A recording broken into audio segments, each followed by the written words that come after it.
got a lot on today, people. I need you on your race horses. So let us start off our day. Apologies. We have got 3 councillors online today. We're still waiting for Councillor Huruwai to join us. Welcome, Councillor Parata. Welcome, Councillor Telfer. We also have the lovely Jean joining us, so thank you for that. I do know that Councillor Huruwai will join us shortly because she was just at our previous hui. Can I ask for any declarations of interest? Councillor Muir. I'm on the Taruheru River Pathway steering group, and I'm going to be going on the Tapuai Tairāwhiti Trails Trust as well. Awesome. When I read that, are you our appointment on here? You are, yes. So Sally, you've got that? And then I'm also going to ask everyone today, use your outside voices. People are struggling to hear online, so make sure you speak up nice and loud. Next, no other declarations of interest. Yes, I am on the waste steering group. Waste steering group, thank you for that. And we will be adding, Councillor Gibson, no, well, you're not on there yet. It needs to be a proper process, which we're writing a paper about, so we will get to that. Okay, councillors, I take you to page 5. There were minor corrections in there, so I just need you to check that the minor correction you sent in was taken care of. And as always, remember these minutes are sent out not long after the meeting, so it is still fresh in your mind. Please get back to the team then. Don't wait till last night that you quickly read it. When it's emailed out, take the 1 minute and read it. Councillor Gregory. I just need to apologise for missing this when I read them when they first All came good, out. that's all good. But on page 7 of the minutes, the Taruheru Positive Ageing Trust came to talk about the results of their needs assessment, and that was what they presented on. Yeah. So can that be added, Sally? It wasn't about The Tairāwhiti age-friendly community, yeah. the Needs assessment. The results of their needs assessment for the age-friendly community. Awesome, thank you for that. You've got that, Sally? Councillor Tibble. Sorry, it's a minor amendment in the vote that went for Page what? Sorry, I can't find the page at the second. Tell us and then we might find it. Yeah, it's to do with councillors living out of the Oh, area. yes. I'm missed from the 4. Cool. So Sally, Councillor Tibble was on that voting when it was the government wanting to, the remuneration authority wanting to change councillors living out of the region. That vote, Councillor Tibble was one of the 4 there. Okay, Councillor Alder. On page 11, I've requested that my name be mentioned also on the vote against the RAS. Can you add that, Sally? We've actually updated those. It is updated. It was a minor amendment, so we didn't resend everything out. And we recorded Councillor Thompson's vote against as well. Awesome. Look at that. All in charge. Okay, do I have a mover for the minutes? I'll move. Moved by Councillor Gregory, seconded by Councillor Borosh. All in favour? Aye. 1-3 carried. Next, we take a look at our governance work plan, which is on page 18. That is just to note. No leaves of absence. Any acknowledgements or tributes that I should be aware of? No. Okay, so then we are going to go into our public deputations. Welcome to the team at the back. We've already had a discussion how this works. Neta Worsley, we're going to go first, and come and join me here. Like I said, nice and laid back, no stress. We've got 5, 6, 7 minutes to chat to councillors. We also, if there might be some questions, there might be no questions, and there will be no debate or anything like that, but it will be you being able to share your concerns with us. So, no mai, hara mai, welcome to the Gisborne District Council. Tēnā koe, tēnā tātou katoa. E mihi ana ki a koe te kai o tō tātou nā waka. Pia koutou hoki ngā kai kaunihira ki te whānau whānui hoki. Kia ora rā. In order to keep myself on track, I'm actually going to read the document that I believe you have in Yes. front of you. Do. So I'm not insulting anybody's intelligence. It's more about me doing the right thing. So, kia ora rā. And each section, as you'll see, is headed with a question and then a little bit of a commentary. So, ko wai tātou, who are we? Today we have two speakers, myself and my hoa kōrero Dan will follow. And while we have common concerns, we also have slightly different messages to share. I am Uri of Te Aitanga Mahaki, and I whakapapa to Takipu. I speak on behalf of my ruru whanaunga, who also live at Takipu. What brings us here today? We're here in response to planning for long-term flood protection that won't protect Takipu. We want to say to you that we are driven by whakapapa and intergenerational responsibility. For us, our whānau, awa plus whenua equals whakapapa. What are we thankful for? We acknowledge the investment proposed for the Tikaraka Stocktake upgrade and Council's efforts to reduce immediate flood risk across the rohe. We are thankful for actions of commitment to date between Council and tangata whenua. We value that we are able to be heard today. What are our concerns? We understand that $13 million is being spent on a medium-term solution, uncertainty about the impact of climate change, equitable long-term sustainability, and unknown implications of the National Adaptation Framework concern us. We understand that upgrading Tikaraka Township would require Council to secure additional Crown funding. We were deeply disappointed to be told that assessment of enhanced flood protection, Takipu, and assessment of the Rangatira and Kanakanai bridges would not be included. Perception that farmland and cropping fields are receiving a higher standard of protection than people raises equity concerns for us. What do we know and what challenges do we see?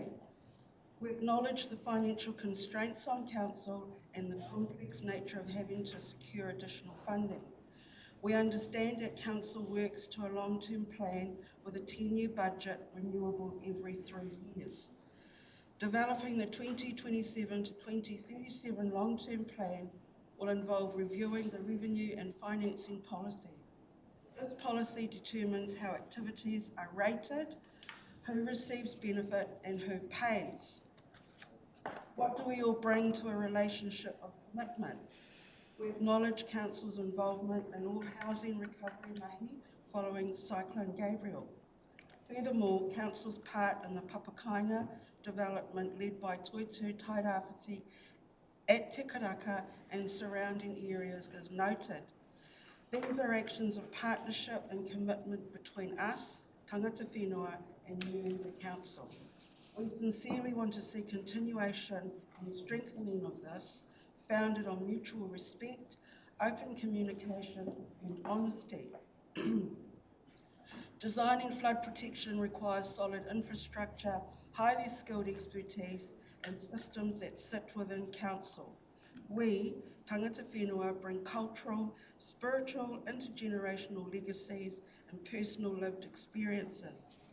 The Waipaoa River is not just water moving through land. It is a tūpuna awa flowing in tune with the whenua. We have all witnessed firsthand what can happen if either are disturbed. Why is history ara whakapapa? Our tūpuna alongside the awa understood its rhythms, its relationship with the whenua, and respected its force. The awa and the whenua as they are today are not the same as how our tūpuna knew them, or in fact, how I remember them. Exposing whenua to deforestation in the upper catchment, sedimentation, river engineering and stock bank confinement have altered the behaviour of the awa and its impact on the whenua. Flood risk is shaped by cumulative historical land use decisions made by people. Those decisions were someone's long-term plan. That plan had flaws, that plan must change. We believe that history of the rohe must be considered in future planning so that previous negative land use decisions are not repeated and passed on as unresolved risk to future mokopuna. What is the difficult conversation we never want to have? Engineers have said that managed retreat may be the long-term answer. We see how challenges to merge constraints on council with our expectations may be used as a policy lever to steer future planning towards managed retreat. In time, that may be a solution some people come to accept. For us, however, at Takipu, it is a heavy burden to carry and one that would disrupt ahika, whakapapa, and our sense of tūranga waiwai. What are we asking for today? 1, equity for Takipu and Rangatira. We are asking for a clear commitment in the 2027 to 2037 long-term plan that equity for Takipu and Rangatira is guaranteed. We are asking Council to review how rates are applied so we, who will receive limited or no protection, are treated with fairness, transparency and trust. Secondly, long-term commitment to work together on climate responsive planning. We are not asking Council to do this alone. We are asking to combine our expertise. We ask that Council recognise the relationship between whenua and awa to protect whakapapa. In closing, we thank you again for hearing us today. We have spoken about shared stewardship. We recognise the complexity of the decisions before you. Let us move forward in fairness and foresight, protecting not only infrastructure, but whakapapa and community well-being. Yoranga whenua, yoranga wai, yoranga whakapapa.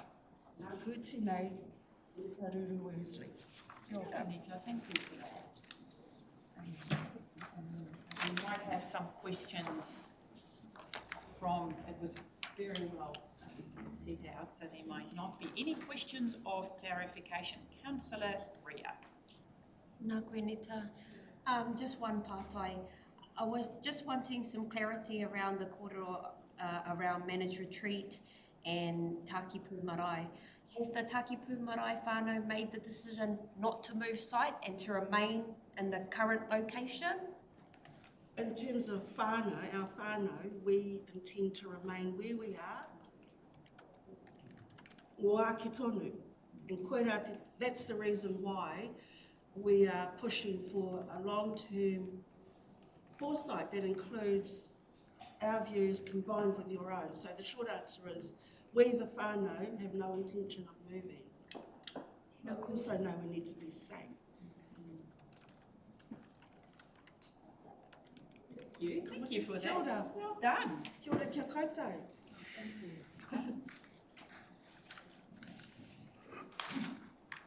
Okay, Councillor, so we can join us. We have printed from Dan as well. You've got your bag. I might take it for myself. Pretty leather bag. My world is in that bag. My mokopuna, thank you. Make yourself at home, Dan. So you've probably got a bit of it, or you've got a copy. I'm just going to read it, and thank you, Neta, that's very good. So good morning, I'm Daniel Moran from Rangatira Road, talking on Taruheru flood protection that doesn't protect the bridges and some of the community. 5 minutes is not a long time, but I'll do my best. Some glasses on as well. No need to rush. Oh, okay. You can take your time. Oh yeah, so January 2016 suggested a meeting, and my take from that was it's better to do something with the 13 million we used by 2027 or it goes, and basically he said whatever happens it'll be democracy in action, so that's why I'm talking to you. I see now from one of his recent sent emails to the Minister that he's not going for 30 million for bridge raising, and so obviously it's left for me to speak up about that. because I think the bridges could be in jeopardy with a 5-6 increase, but that's, yeah. So GDC's website says the bridge assessment would be conducted, I'm told, with 200K of cost, and that it won't be happening now. I say it's nonsense that they don't get the thing, because get the engineer's report would explain compromises properly, and if you can actually find an engineer who'll go against the previous engineers who established what the safe limits were for the bridges, you know, I think that's probably the reason they're wiping that. And the bridges seem to be safe at the 4 or 5 level. The chosen option plan, which is option 3, well exceeds the parameters of the compromised bridges now at a 5-6 level, which gives great protection for Karakia that I totally agree with. But, you know, compromises the infrastructure. So flood modelling, so I'm just going off the GDC website, things that are on their to-do list. Flood modelling, GDC website, they say that there's a 1 in 1,000 year model coming out. Well, we haven't seen it yet, and so how are assumptions made for the area going forward? So in April 24, I first met Joss after a hui. We talked about flood levels using the geological landmark analysis that said, you know, past centuries we've had flood levels easily bigger than Gabriel, and Joss said 48 flood was bigger. So TK needs protection, much better protection than it has now, was my concern then, and it still is now. But, you know, the conversation with Joss was good, and he did mention other alternatives at the time, which I thought would benefit TK, like an augmentation down the state highway.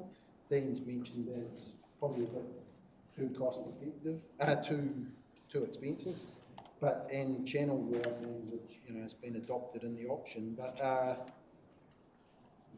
so yeah, I just wondered why the reports we didn't see the augmentation, which was one of the first things that sprung to Joss's mind on the day that I met with him.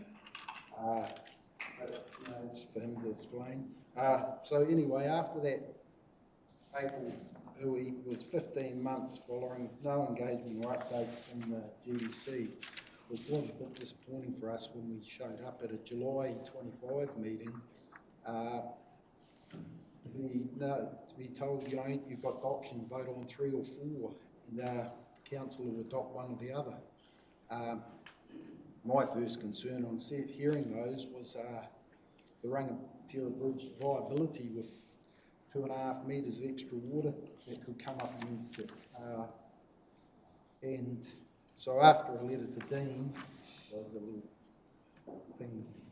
Anyway, I'd like to see the modelling that's being used at present, you know, for what's guiding and going through. So,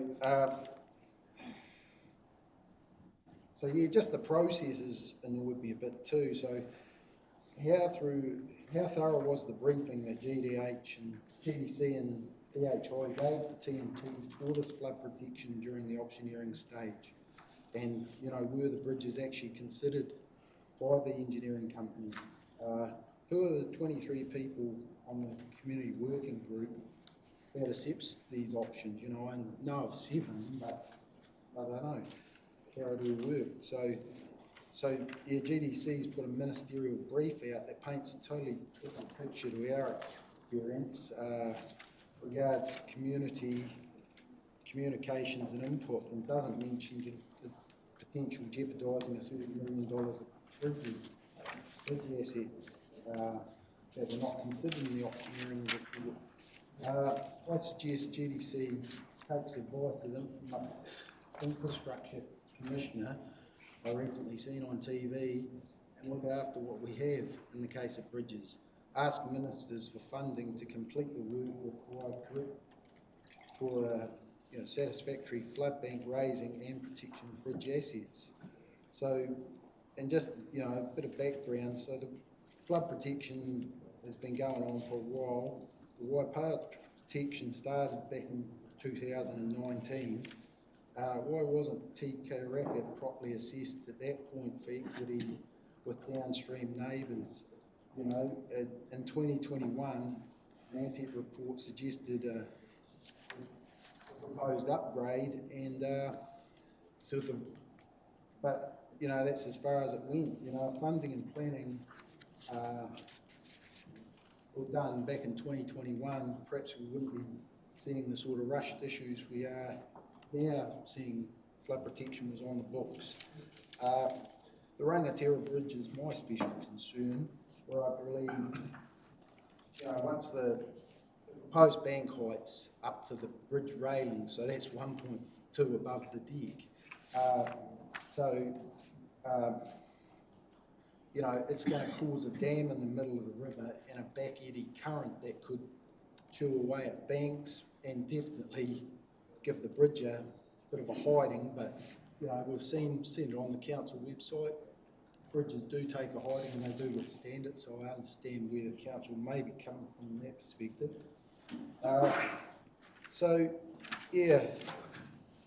Bridges being vulnerable at present,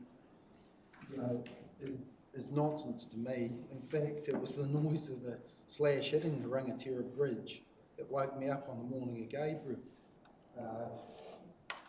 So I think the bridges have been well tested to their capacity with the current 4,500 flood bank,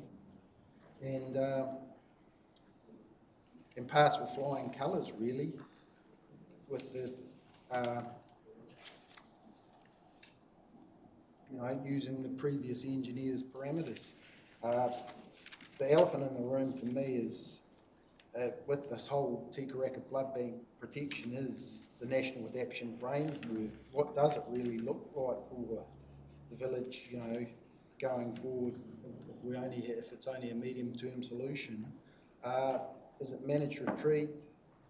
Is it retreat of services and utility or insurance withdrawal? And if you're interested in the national adaptation framework, look it up. It's in my notes there. Go to page 5 and you'll see a picture of the raised village and what happens next. Recommendations is get more funding and do a proper job, raise the bridges at the same time, re-examine options and displacement areas, change the option from 3 to 4, which were the 2 options that council voted on, to even a smaller version of 4, which will give you displacement around the town. Look into upstream channel widening and augmentation down the state highway, which are options I've heard from 2 respected river engineers for protection of Takipu going forward. And thanks for my opportunity and considering my opinions. Yes, Anne, thank you for taking the time. We might open the floor for a few questions or clarification. There's a lot in here, and I think lots of questions that you ask, which we'll get back to you later. If staff can't just on the spot answer some questions, but do you have, Councillor Alder, a question of clarification? Are you aware there's a meeting this Sunday? I think it's a couple of Sundays. Oh, is it this Sunday? That was my first question. I know there's a bridge meeting on the 19th and one maybe on the 22nd. I've heard a rumour there might be one on Sunday. We got notification on Monday about it. Okay. Moving on. In your experience observing the river, aggradation, which is the build-up of the riverbed, does that happen most in areas where the river is wide or where the river is narrow and fast-moving? Well, since we've only been there 15 years and we're at the narrowest point on the upstream, we still get, we've still had at least 150 mils every flood. So I'd consider us narrow, but Charles Dowding, who's above us, and John Coates, they said, yeah, no aggradation occurs in the widespread areas too. So I'm not too sure what the answer is there. Questions? Councillor Ria. Ora, ngā mihi nui. My question was just around we're talking about the bridge, but also trying to look for alternative solutions. In your opinion, in regards to what you've said, do you think that a proper hearty maintenance schedule of dredging and widening would achieve your desired outcome? No, I don't think so, because you'll see in the notes, the geological landmark I pointed to is where the Tamanata stream comes out to our property. Probably actually not our property, it's not our neighbours, but it shows, and that was a scary thing after Gabriel, there was all these subtle benches in something you'd never see when the natural thing was there, and that's probably why I went to Joss and said TK does need good flood protection, because it's basically the same height as the banks, and it indicates to me that once upon a time the river has flowed through there over the centuries, and now that there's a flood bank guarding Karakia, it put it would have used to go over to, you know, the bowling club and what have you at a level, and so, you know, a 4 or 5 like we had in Gabriel is, you know, we've seen far bigger because there was a far bigger area for the Bylaw to go over in the time. So yeah, that's my concern, is that's why I want to see the 1,000-year model or even 500, is to see what Karakia is dealing with in the future. Yeah, Thank you. for taking the time. And you're welcome to stay if you want to or go. We are going to go straight to our agenda. Councillor Tupara. You skipped over acknowledgements and tributes. I have. I will first go to leave of absence, which there's nothing. Councillor Tupara. I was just wondering whether or not Phil Karaitiana had been noted anywhere for his lifelong duty. Yep, so Just making a note. at our last hui, we had a beautiful presentation to Phil and celebrated him, and then there was also a staff farewell for him. So thank you for highlighting that. Any other tributes or acknowledgements that I should be aware of? No? Okay, so I'm going to set out the expectations for the day. You know that we have huge agendas in front of us. Interesting stuff, very interesting agenda. So first, what we are going to do is our Cemeteries and Crematoria Bylaw, which shouldn't take us too long. Then we'll see how long that takes. Then we're going to go to our Taruheru River Pathway and then go from there. So what I'm asking, we do have a lot today. As always, if you really want to speak, I will give everyone the opportunity to speak if you want to. If you don't have to, don't feel like you have to, because we do have a long day ahead of us. So I am going to invite, is it Charlotte or Jocelyn, to join us. So councillors, I take you to page 22.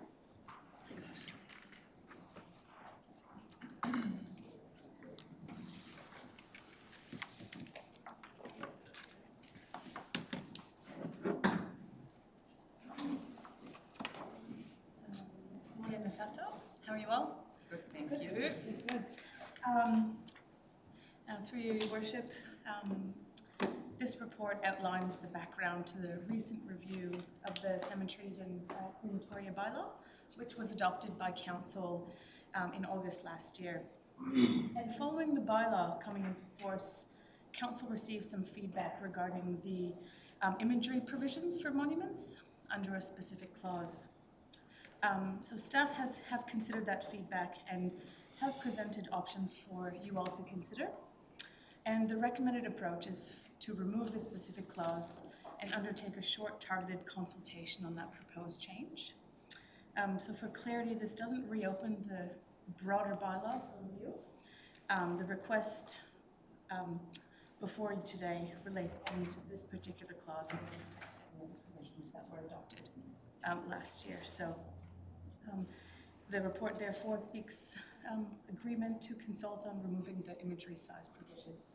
And yeah, happy to take any questions. Okay, the paper is open if you want any discussion on that. Councillor Foster and then Councillor Gregory. Yeah, thank you. I'm just happy to move. It's pretty straightforward. So yeah, removing the size of the imagery has been causing some grief. So it's we'll sort it out with another round of consultation. Thank you. Councillor I Gregory. agree 100% with Councillor Foster.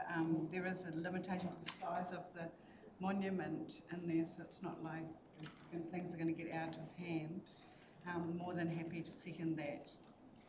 Thank you. Anyone else? I've got a mover and a seconder. All in favour? Aye.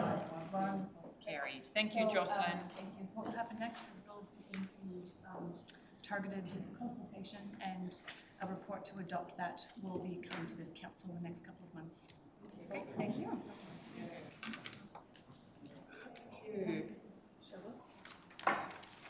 Okay, page 61. Welcome Patrick, welcome Sheridan. Grab all the seats here as well. Good morning and welcome councillors. That is page 61. It is the Te Ara o Taruheru pathway, river pathway. Welcome team, we'll hand over to you and then we'll take questions afterwards. Thank you. My name is Patrick, I'm the Walking and Cycling Program Lead. I'd like to quickly acknowledge and introduce Sheridan, who's here to represent our partners in delivering this pathway, the Tapuai Tairāwhiti Trails Trust. And would also like to offer apologies from Lyle Evans, who is also on that trust, who's somewhere in the midst of the North Island cycling the Te Araroa Trail, and from Morihu Pewhairangi, who's also a member of the steering group who couldn't be here today to help present. I have a short presentation to kind of speak, I guess, to the project and the paper in front of you today that I will get into. By way of a background of the Taruheru pathway, a little button. I'll do it. Thank you. As by way of background, this has been a long-term council priority since and has been included in a long-term plan since 2009. Previous drafted works on this pathway indicated a preferred pathway of a full river pathway. So it included a lot of boardwalk that ran in the mudflats and in sections of the water, with an estimated capital cost of around $33.6 million for the full pathway. Through the 3-year plan, 2024 to 27, Council allocated $1.5 million to progress this pathway and committed to continuing that regardless of co-funding outcomes. And through that drafted work, partner funding through NZTA was sought, but was not allocated, not successful in our bid due to kind of misalignment with national investment priorities at the time. In the next slide, is indicating the new approach to the pathway development. Council partnered with Tapuai Tairāwhiti Trails Trust and formed a steering group to review the project direction following the decisions that were made, and really identify the opportunities to broaden the benefit scope and improve affordability and deliverability of the pathway. And so the supplementary business case, which is presented here today, was developed to capture those wider community benefits, the wellbeing and resilience benefits as well. And through the collaborative process, we've developed a strong pathway proposal that aligns beyond NZTA to multiple funding partners and recommends a new pathway route as well. This pathway route is, which has been labelled the Partial River Pathway, is a 4.5 kilometre stretch, which is a combination of on-road separated pathways or widened footpaths, which are shared, and off-road shared pathways as well. It connects from Campion Road in the west all the way down to Derby Street and behind 910 where the current pathway ends. And the estimated high-level cost of this pathway is 15.7 million, which is around about half of what the original proposal was. This alignment also reduces the flood risks and reduces the long-term maintenance costs as well. The steering group are also recommending a flexible stage delivery model, which will allow for a section of the pathway to be delivered using the current LTP funding, whilst we go out and seek external partnership funding as well for further sections. And the benefit of this allows for the community to really benefit from the pathway sooner, rather than waiting necessarily for the whole pathway to be delivered in one. Through the business case, in the next slide, the business case really highlighted that this is a pathway not just for users, but for the whole community. There was a cost-benefit assessment done that indicated a $13.50 benefit return for every dollar invested over the lifetime of the project, of the pathway, and highlighted that the key benefits go beyond just the users of the pathway, improving the community safety, wellbeing, and resilience aspects. It also provides safe, active travel connections for schools. There are a lot of schools at the western end of the pathway, as well as parks, neighbourhoods, and back to the city centre. It was a statistic that was put forward in the previous business case, was that over half of Gisborne's population, just over half of Gisborne's population, is within a 5-minute bike ride of this pathway, which offers obviously huge opportunity to access key areas. It also provides access or increased access to a historically significant area of Tairāwhiti, which is the Taruheru River, and significantly increases the health, transport, cultural and community benefits for all Tairāwhiti. Key next steps. Council's endorsement here today will enable this project to move beyond planning into a delivery phase, with the next steps will be going out and commencing our external funding search to support the future stages, whilst we continue our engagement with mana whenua and other key stakeholders around partnership and design, and to provide a scope for the project management team to initiate that detailed design aspect of the pathway, to really lock down on those details so that we can start that next step. I will take the paper as read and happy to answer any questions that you might have. Awesome, thank you. Okay, councillors, the floor is open. Councillor Ria and then Councillor Foster. Kia ora, tēnā tātou. Thank you, Your Worship. Firstly, I love the idea of the bike path, and I have grand thoughts of one day it will lead all the way out to Greys Bush so that my future mokopuna can then bike ride from Waihirere all the way into town. It's really awesome. I am concerned about two areas of the plan, and it's the areas where they're highlighted in purple that travel along residential pathways.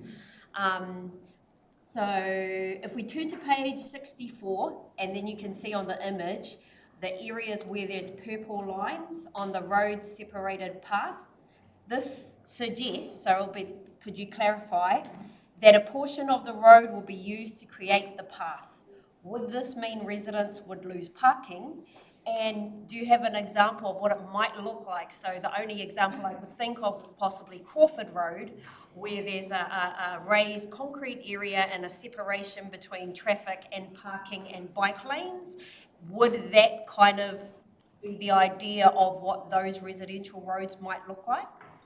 Thank you. Through Your Worship. At this stage, we have two design ideas for those specific areas. One of which, yes, would be a Crawford Road style design. So it's what would be called a separated cycleway. So it allows for, yes, the parking would potentially be removed in that specific area. The other design that we have as well is a shared pathway that essentially widens the footpath to a usable size and allows for both user groups, or all user groups, to pass along there, which would not affect the parking in that area. We are considering those through the detailed design phase because they relatively similar in cost, but also both have different safety implications. And so through engagement as well, that will be explored further through the design. I just have one other thing. And leading up to the point now, how much level of public consultation has there already been around this proposal? Like, I think other councillors will be of a similar mind since what we went through with Grey Street, that there is a huge, we need to ensure that adequate public consultation, residents who will be immediately affected by losing parking outside their homes get to have their say and get to have their input in terms of that. Because I think also when public consultation comes after the application for funds, as a community member, I feel like, well, they've already applied for the funds, they've already got the plan, they're already going to go ahead and do it, whether I like it or not. Is there a level of consultation that can come prior to, it looks like it's already a plan set in place with no room to, for the community to have buy-in and input into what it might look like and feel like? Thank you. Through your worship, yes, that part of the reason, I guess, for having the two designs is to ensure that we can go out and speak to affected residents and have that engagement to, I guess, identify what the preferred option would be. The consultation through the long-term plan is the majority of what's happened so far. We didn't necessarily have a concrete design to go out to people at this point, and so endorsement today will allow us to then go out with the design and say, these are the recommended options. We understand that there are significant effects to people, specifically those that are, let's say, right outside the pathway. There are also those significant benefits to having that as well, but yes, that engagement will happen before that decision is made. Sorry, just one last thing. It's awesome that you have Morehu Nikura as a representative of Te Whānau Iwi as on the board. And also there are documents available to the trust in terms of the Te Aitanga Mahaki Environmental Management Plan and also the Rongo Whakata Environmental Management Plan, which may not specifically talk to Taruheru, but it will definitely give you kind of kaitiakitanga expectations and the level of care around awa tipuna that could help support in whatever you're doing moving forward. So that's just an extra add-on to that. Appreciate that. Thank you. Councillor Foster. Thank you. Congratulations on all the work that you're doing and everything. And I've seen this right from its inception pretty much, and walked it myself as well back in the day with Meng when it was first muted. And but now that you've done this and got the on road, and I understand why you're doing it because of the cost and halving the cost by doing it, but would it not be the priority to get from the Grundy Bridge to the schools, because the schools are actually the ultimate outcome of what you want. You want to have a facility where people can cycle to those schools. So in the meantime, you've got those two purple areas from Derby Street to the Botanical Gardens, and there's access there already. It's footpaths, so people can cycle on that. And the other one from, my map's just gone, oh, here we go. Yeah, from Aberdeen Road is already there as well. So if you've got the other part, if that's the priority to start with, you've got that part going to the school, and those other accesses could be done later because there's already access of some form there. So I don't know, it's just a way of cost cutting and making sure that the ultimate goal is done sooner than later. Because if you do it in a staged way where you're doing it from the start to finish, it's going to take a lot longer. So I just thought that that could be a way that you could solve the problem with an enhancement as money comes along later. Just a thought. Thank you. I will respond if it's okay through your worship. That is a key element of our flexible stage delivery. It's in the attempt to respond to available funding when it comes in. A recommended starting point so far has been from west to west because of the benefits of accessing the schools, providing a pathway that doesn't necessarily have a connection that exists at the moment. West to East, thank you. Yeah, and so yes, it has been a consideration, and yes, it is part of the recommendation that we are working towards. Obviously, part of it is funding dependent, but with the funding that has been allocated already, we would like to identify the priorities or the benefits that target the most users, which is highly likely to be that section, but it will also be considered again through the design phase to make sure they're aligned. Thank you, Your Worship, and I'd like to compliment you on your pronunciation of mine. Pronunciation. Pronunciation is what you Pronunciation. Pronunciation. Do not say pronunciation, say pronunciation. A couple of questions.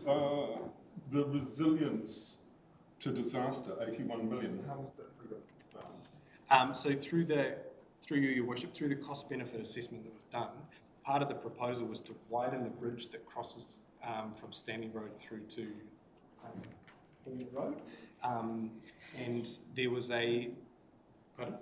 thank you.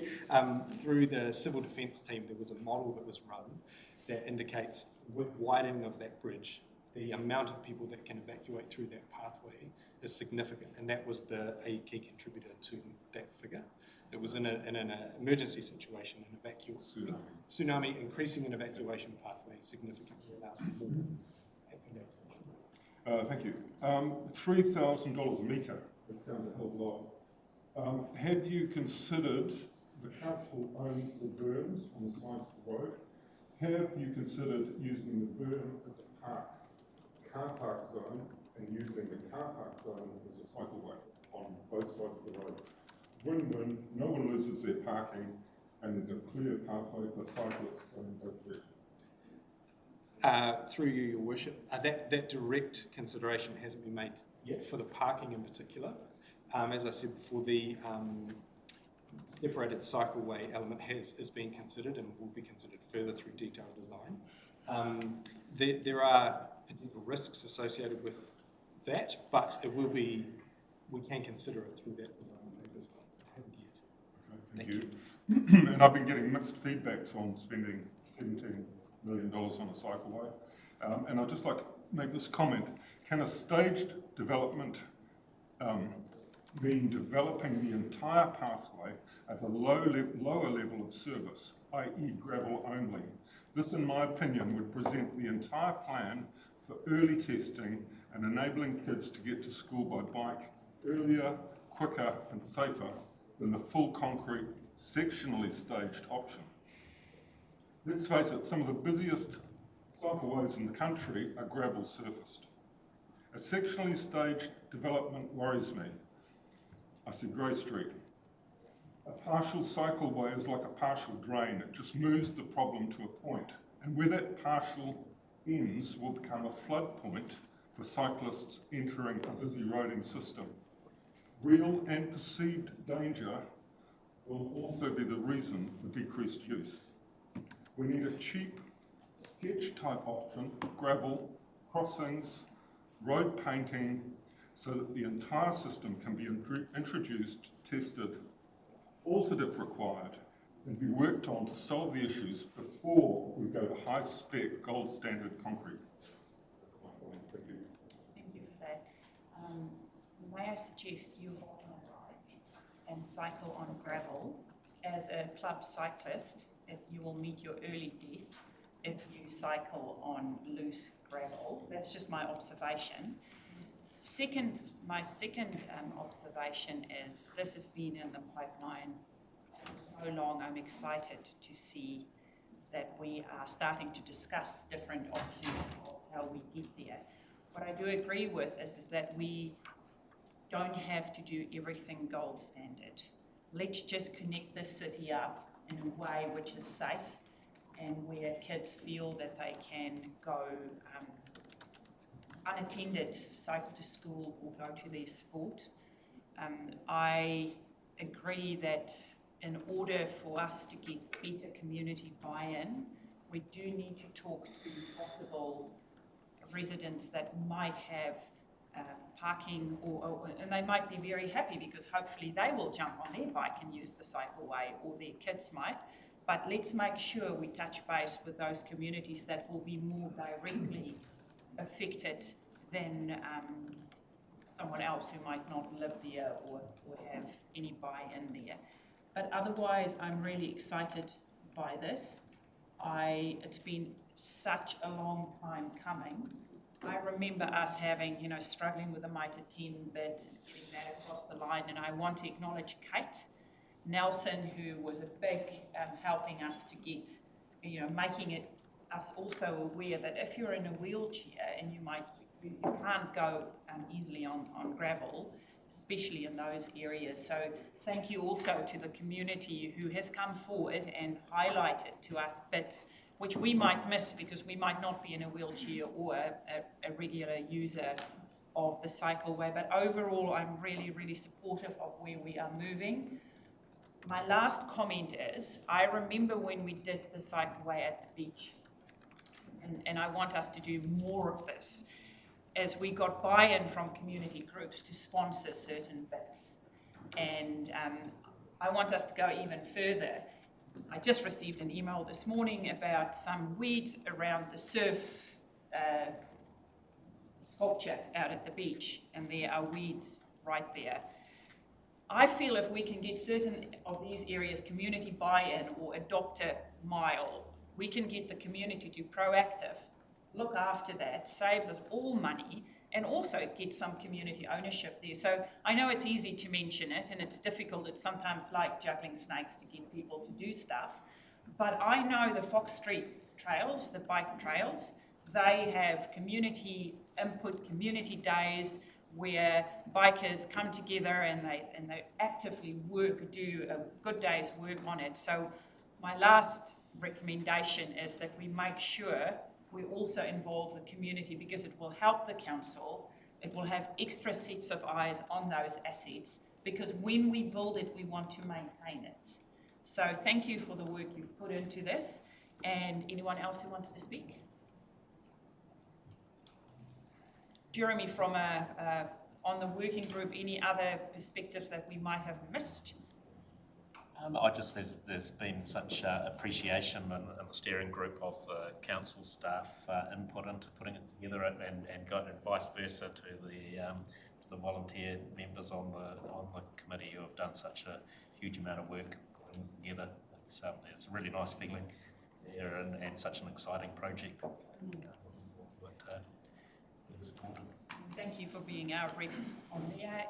Any other questions or queries? If not, I will take you to page 62. There are 3 recommendations there. Endorse the new preferred Taruheru River Pathway route. Endorses a flexible stage delivery approach. And the last one is endorses the steering group to seek external funding. Tapai, do I have a mover for this? Councillor Borosh. Do I have a seconder for this? Councillor Tibble.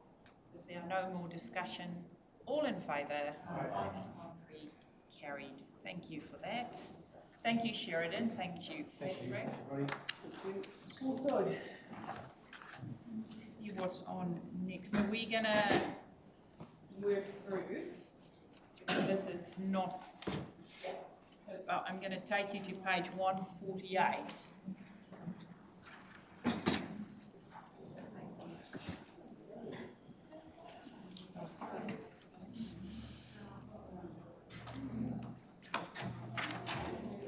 I've just moved myself so I can see.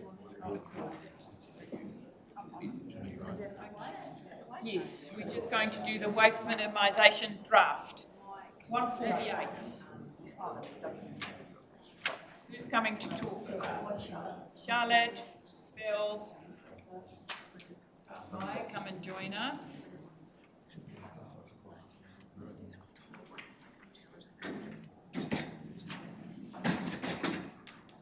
Okay, councillors, so we've seen this before, workshop, I think. Am I correct? Yes. So Charlotte, Phil, Michelle, I'll hand over to you.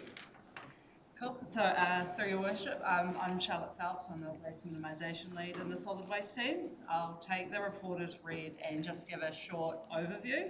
So this paper seeks Council's approval to release the draft waste management and minimisation plan out for public consultation. So just, brief overview. Engagement for informing the draft plan began late 2024.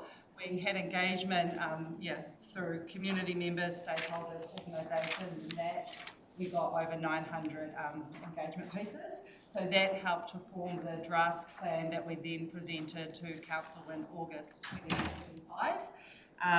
Feedback from that August hui was to allow some more time for engagement.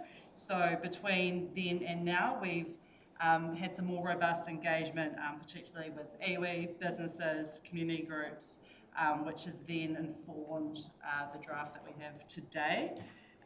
Key feedback from that engagement was making the document easier to read, reducing text and visual clutter, and ensuring that graphics support the content, which just overall fed into the readability and accessibility for anyone that would pick up and read the plan. There was also the desire to strengthen the actions, make them more measurable. And also we had a lot of feedback from stakeholders that they want to see where they, where their part of the plan is and where they can see where they, where their piece is. We took all of that, and so the draft here today has incorporated that feedback. And so now we are seeking approval that we can continue for the 1 month public consultation piece. And once we have completed that 1 month of public consultation, any submitters that have requested to speak to their submission will have that opportunity, and then amendments will be made as required, and then we will come back to Council, hopefully in that June Council hui, to seek final adoption for the WMMP. So today we are seeking a decision on whether we can proceed to the public consultation aspect. Thank you.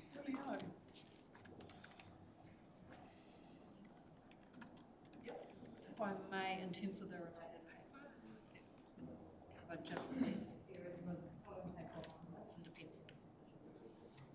We make most of mine and most of us. So should I have taken it other way around? No, they're just minor. No hands up. I'll go first then. Why are we putting glass in the landfill?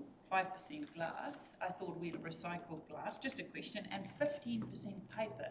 Are those paper that are mushed up or dirty or in between other rubbish? Yeah, so that came from the waste assessment in 2024. And that gave us an overview of what community we're all putting into the waste. And so that comes back to being in a position to increase our education capacity as well. So supplementary question is, if this comes to our centre, and it might be different when we do it ourselves, if people put their recycling in their rubbish, or the stuff that should really be in their recycling in the rubbish, is there a process at our centre where that is then removed out of the rubbish? That is something we would want to change.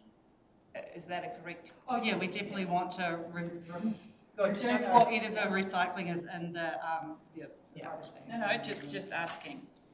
Cool. Councillor Gregory. Thank you. First of all, the document that we're looking at today it makes me really happy to see it is a completely different document to what we saw back in was it September August last year, and it's great to see that the input that you've received, even though it was probably a lot of work to rewrite the whole thing. I went through both of them and thought, wow, this is amazing. My question, I've got a couple of questions regarding your waste assessment that was done in 2024, and how happy are you with the accuracy of that? also, how was that done? And also the illegal dumping situation, which has risen astronomically.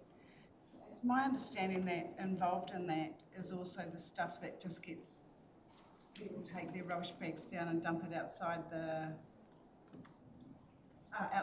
current recycling waste place. And that is classified as illegal dumping as well, when in actual fact, this needs to be picked up and taken inside, and whether or not that should be there.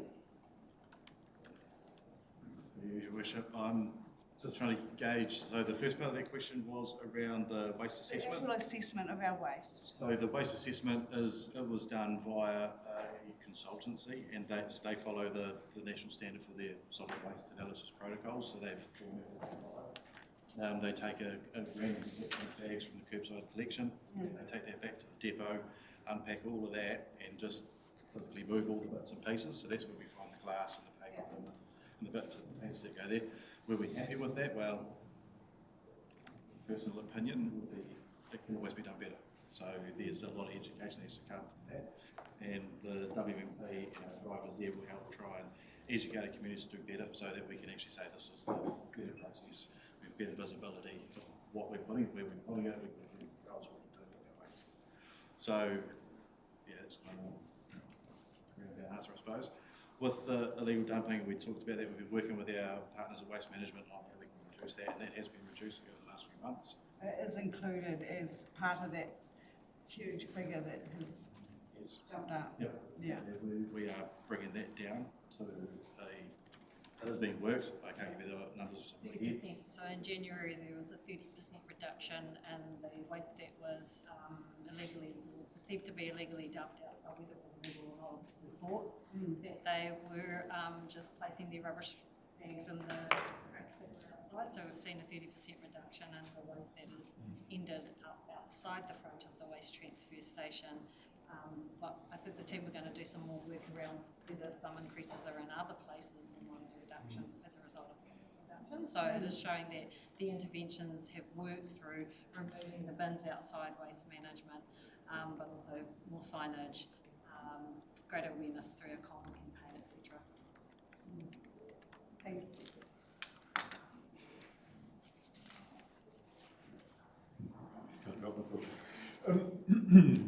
Shouldn't we be a bit fair enough to waste nice and say this rubbish has been delivered on your doorstep and you've had no work picking it up? Why should you be charging it?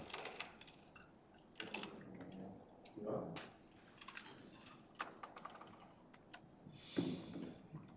Everyone happy to go out for consultation to hear what the community wants to say to us? We will definitely get some feedback, and then we can discuss and debate that afterwards. Everyone happy with that? Cool. I'm happy to move this paper. Seconded by Councillor Alder. All in favour? Contrary? Carried. Thank you, Charlotte. Thank you, Phil. Let's break till 11:20. And we're back.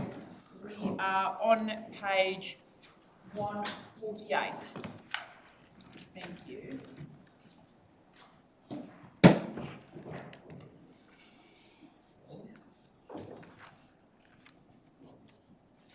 Okay, I'm going to pass over to you, Michelle. So councillors, page 148, and Michelle will introduce us, and then we'll take it from there. Kia ora, councillors. So I've got my meeting here to introduce himself, and we'll get underway with this very important conversation about resource recovery. Can I just, before Mike introduces himself, just a reminder to councillors as to where we're at on the process. So this was when we went in to purchase Lytton Road last year. One of the conversations we had at that time was around ensuring that we had proper, thorough engagement with mana whenua, particularly at Taruheru, but also with so that was one of the key pieces that we made alongside as we've been working through our different options, bringing this back to you. So Mike is part of the team along with Luke, as well as another part of our waste management team that's been looking at quite a lot of these big issues for us. So Heather, and Gavin, Sorry, you all know Gavin. Still here, still helping. Yeah. Still not. Sorry, guys.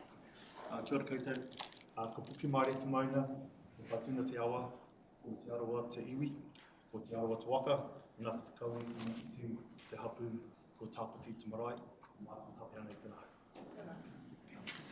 Just a quick little bit of background about me. I've just spent the last 9-10 years in the waste industry.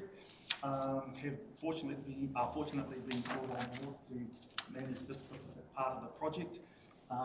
And I've taken over from some very capable hands and some very experienced people that have led us to this point. As introduced, we've got Gavin Murphy here, we've got Nick Webb in the background, our commercial and business manager, Phil Nickerson, who's obviously our solid waste manager, and I've got Chris Purchase from Tonkin and Taylor here, who can also talk to some of the Tonkin Taylor work that was presented as well. Taking control of our regional waste, this is really a crossroads decision for council, and as you're aware, we're up a decision today from council. Some of the pathway to today's decision and behind the scenes is our acquisition of 275 Lytton Road.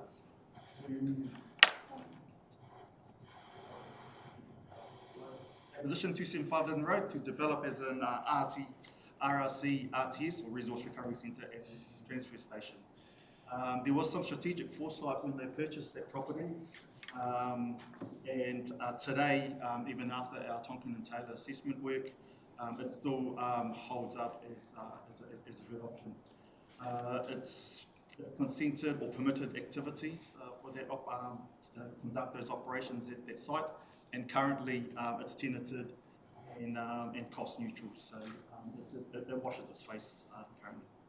Due diligence, as some of the councillors may be aware, there's been several reports done over the last few years, and there's been a number of different discussions around opportunities, including landfills, transfer stations and the like.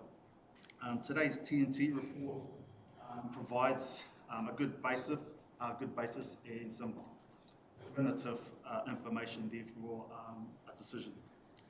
Engagement, yes, there's been extensive attempts to engage with our treaty partners, and through different levels at council, those conversations are still continuing and still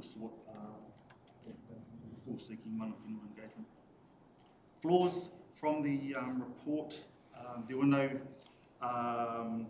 fundamental compliance, engineering or planning constraints, and there was nothing else that was identified that would include site at 275 on for the intended purpose.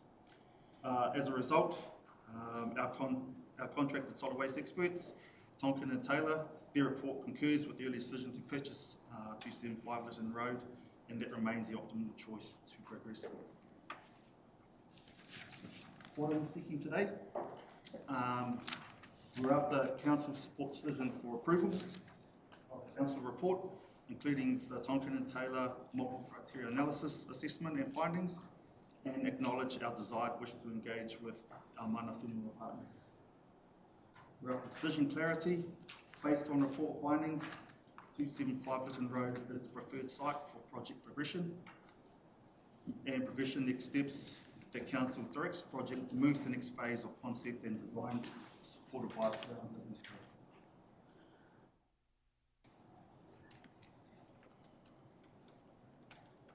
Just a quick recap of our why and why doing nothing is not an option. The distance that we currently transport waste to is approximately over 300 kilometres away. Our recycling is a little over 200 kilometres away, and this is information that has previously been reported, but I just wanted to bring your attention to that. The current gate rate that our people pay, so that's you and I, at the gate to dump our waste is $527 a tonne. Other regions are are a lot less at between 220 and 430 dollars a tonne. The cost to our region here is in excess of 12 million and is forecasted to hit 16 million by 2033. Our Tairāwhiti recycling reuse rate can be better, currently sitting at 12 to 13% compared to nationally at 20 to 45%. So we've got some room there for improvement. From our current provider site, there are a number of material that we can do better or provide services for. Some of that is around e-waste, treated timber, batteries is a big one, and soft plastics. Currently, with our current provider, that's by a special arrangement. The likes of tyres, paint, liquid and medical waste, these aren't accepted. So there's opportunity there in terms of for us controlling our waste and having opportunity for our community. There's certainly gains that could be had there as well. There are other options, but there's a lack of knowledge around who does what or what's available to our public out there. Some of these are the likes of jutes, juds for the composting. We've got the Tairāwhiti Environment Centre, we've got Metal Co and other associated scrap yards, including the tyres as well. Again, there's a real indication that it's a poor customer experience and that they have to work hard to find where they get some of the material and then visit multiple sites across town to actually get to utilise those services. So again, I think with us having that control over our own waste supply chain, we can potentially provide a lot better service in that area. Just one last thing I want to point to is the fly tipping rates. Was mentioned in the previous report. You can see up there what the difference is at the moment. 2025 up to 1,100 tonnes. And then they come at an additional cost of about 700k.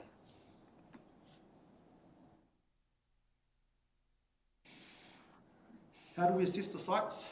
So on the slide here, and I'll move into a better example of the MTA or the multi-criteria analysis process that we conducted with Tonkin and Taylor. But just wanted to highlight on the left-hand side on the category, just wanted to just demonstrate that our criteria meet our Te Tiriti o Waitangi obligations, our social licence, our operational side of our business, our regulatory compliance and economic criteria. This is an example from the Tonkin and Taylor report, and this is the MTA process that was held. And you can clearly see from the diagram that 275 Lytton Road come out as the most optimal option. Do nothing is really not an option we consider. We own Lytton Road and we will be a good neighbour. That's going to be part of our mantra. Lytton Road has no fatal flaws to the development. Its existing infrastructure may not be as useful as initially viewed, but is equally most cost effective. We can execute now. As I mentioned, it's already a permissible activity on that site. It can offer significant environmental outcomes. It has future-proof capability. It does require ongoing engagement with the flood team, and it does not have monofinial support. I think that's important to just reaffirm that. Status quo. Some pictures from our current waste provider, and again, as I've touched on, I think we can look to improve that area. Just like to bring your attention to, this is an artist's impression of what could be developed at 275 Lytton Road. I'm not too sure how clearly you can see it, but there's indication there that we could potentially provide a trail that we know the airport is working on, so extending that trail through the site and coming back down onto Lytton Road. riparian planting, flood mitigation. Obviously, council, we're in a fortunate position. We've got a team of expert planters. We've got nurseries. We've got a whole bunch of resources that we can tap into to actually execute and develop and deliver something like this. In saying that, please don't take this as this is what we're going to do. There's a lot more to it than that, but this is the potential options. And you can also see from that actual resource recovery facility can be done on a smaller block than what is currently sitting on the site. Again, just another angle and artist's impression. Across the awa, you can see Takuria Tuatai Marae there. And again, there's plenty of opportunity there for a great green space and a real public beautification outcome. Key risks. Some of the key risks that we've identified strategically, if there's a decision change, whether that's to proceed or not proceed, due to lack of treaty partner support or lack of funding. The site, as I've mentioned, is fully tenanted, cost neutral, and we have the ability to hold or sell. We can quickly look to other sites, but given that is a potential scenario, that will add time delay to the project. Regional costs not proceeding with Lytton Road is circa 2 to 3 million per annum. Project partners, lack of partnership and engagement with Mana Whenua, our treaty partner. The door still remains open. The project governance and operational roles remain available in project development and continue to include Mātauranga Māori elements in our design and including progressing the awa and whenua enhancement in our design as well. The site, like many sites within our Tairāwhiti region, it is in a flood hazard zone, but we've had extensive discussions with our flooding team. It's a known risk, and we would look to mitigate those risks where possible. Timeframe, design, consenting and construction versus new service and contract arrangements, internal GDC solid waste team coordination required, new supply chain contracts provide for stage development steps and location changes as well.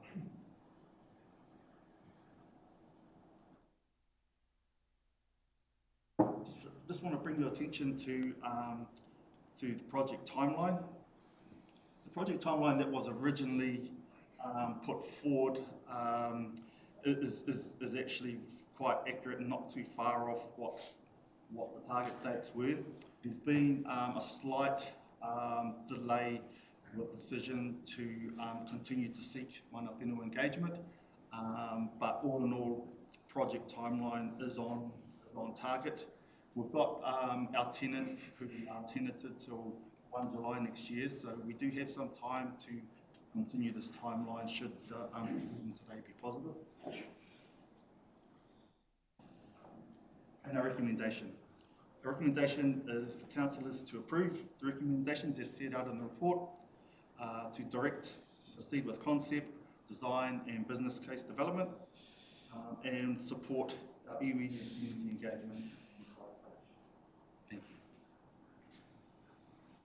All good? Anything you want to add, or Michelle, or Gavin, before we open the floor for questions?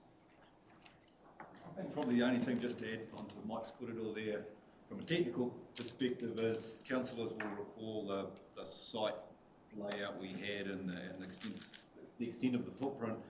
The work that Tonkin and Taylor has done a lot of, but one of the things they've done is shown that the Lytton Road site can actually operate with a full breadth of RTS and RRC facilities, as well as future-proof in terms of scale on that quite small footprint. That means we don't have that flood risk and some of that geotech subsurface, the bigger site we looked at previously. So I think it's really important that the Tonkin and Taylor work at a technical level has affirmed Lytton Road as an appropriate site with future-proof capability, and that can live on the most conservative view of that land footprint, which gives you options, which is really important.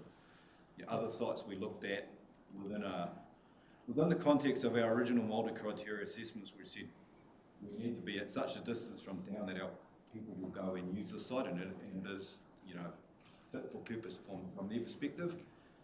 None of those other sites that we were able to identify either in detail or in principle met all of those scalability and those resilience and other components. Notwithstanding, we haven't been able to get the level of engagement and support with mana whenua and te kuria tuatai that we aspired to do. Lytton Road still provides the best outcome across those other demands. Just wanted to reinforce that compared with where we were in the sort of layout we showed you literally a year ago almost to the days. Probably just mention that in terms of the estimated capital costs, we've got so 11.3 million of that was for plus 30% contingency was looking at the capital costs, but obviously we've got to still do some more design and test that as well. But just a reminder that EFB right of that funding and the rest, so we're assuming between 62 to 75% of external funding. The rest has been included in our plan, which is debt that's, and depending on the timing, it's spread over multiple outcomes, but we're still needing to, once we land on this resolution, we'll go away and tighten up some of the numbers. Yeah. Probably just one other point from me. So we spoke earlier about so that's a really key piece of strategic direction. And I want to acknowledge that there are a lot of pieces to the puzzle with our solid waste situation. This is one of those key pieces. So acknowledging that we haven't got it all right yet, but this does take us a long way in terms of Okay. The floor is open. Councillor Tupara and then Councillor Gregory and then Councillor Foster. Tai, ka tū waiki te mihi kia koe, i te tāua taku māma, e wini au no whakaue, there mahi tū. Draw Council's attention to page 192, bullet points 11 through to 13. I do appreciate that extensive efforts have been made to engage with mana whenua there, and the desire to be the best neighbour. And in the past, just to raise and remind Council, Council hasn't been the best neighbour for rural whakaata and Tāwhiri and whānau iwi for some time, particularly given the wastewater treatment plant issues that iwi had there, the wastewater outfall pipe, had the Paukahu landfill issues that are still with us, and the extremely poor water quality of the Waikanae stream. It's not surprising to me that they are hesitant and conservative in developing that relationship. I do note though in bullet point 12, the greenfield option, there's not one being put forward here, but I'd like to hope that that still exists as a potential going forward, particularly in our growing relationship with mana whenua. And because of that, I won't be supporting this report. Thank you. Councillor Gregory, then Councillor Foster, and then Councillor Parata. Thank you for this paper, and it's bittersweet to read it, especially for myself, because I have been most excited and did a lot of campaigning around us achieving a resource recovery centre, and it's my dream to see that happen. However, I feel really uncomfortable with the situation with the mana whenua there. I think that it's very difficult to support this because of that, and whether we go back and try harder and do better with that before we advance any further. And I hate to delay anything as cool as this, but in my heart I can't say yes at this point. Thank you. I'm going to have Councillor Foster, Councillor Paratasher. Thank you. And Jean. I'm really excited about this, and congratulations to staff for bringing this finally to us. We've been through down this track for a bit, and on this particular site. We've also seen how other areas manage their waste from Gavin's trip around the country, and that was really exciting, and to know that could be brought here would be unbelievable, because waste, someone's waste is some other person's treasure. And you know, to have a facility that we can totally recycle and utilise our waste is absolutely awesome. You know, the thing I'm a bit confused about is why have we got a public excluded paper that has something totally different to kind of confuse us, because if we're going to approve this site, this is the site that we focus on. So we don't even need to go there, I would have thought. So yes, you're confusing us. There's a technical report that is commercially sensitive and public excluded. I know, but if we're going to approve this, we're approving this, and let's just get on with it. You know, why? Yeah. So I'm totally happy to move this report, and I'm sure that most of the community would be really right behind us to see us move on this particular issue, because it's been a thorn on our side for so long, and we need to get our shit together. Please, can we have some decorum here? I'm going to ask you to withdraw that and stop your laughing as well. All right.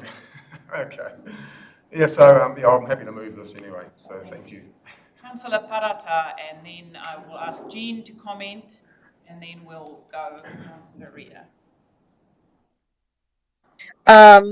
Thank you. Thank you for the report and for the recommendations, for outlining the ways in which council have tried very diligently to engage. Knowing that this is a project that's so important to the region and in terms of our resilience and the lives in which we live going forward, our commitment to our environment and how it is that we manage our waste, I'm inclined to support moving forward, knowing that we must continue to open those doors to mana whenua to participate and influence at every step of the way, regardless of whether or not they have the time or energy to participate in the consultation process.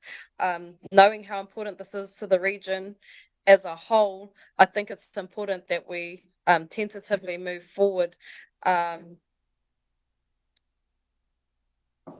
I'm very interested in the parts of which we can look to improve, beautify, support the surrounding areas to make that a nicer place. That's part of being a good neighbour, I would say, is how do we not only invest in what we need in terms of a facility, but how can we give back to that community? How can we support their aspirations? How can we make it a place that they can be really proud of? And I hope that that relationship becomes an enduring one.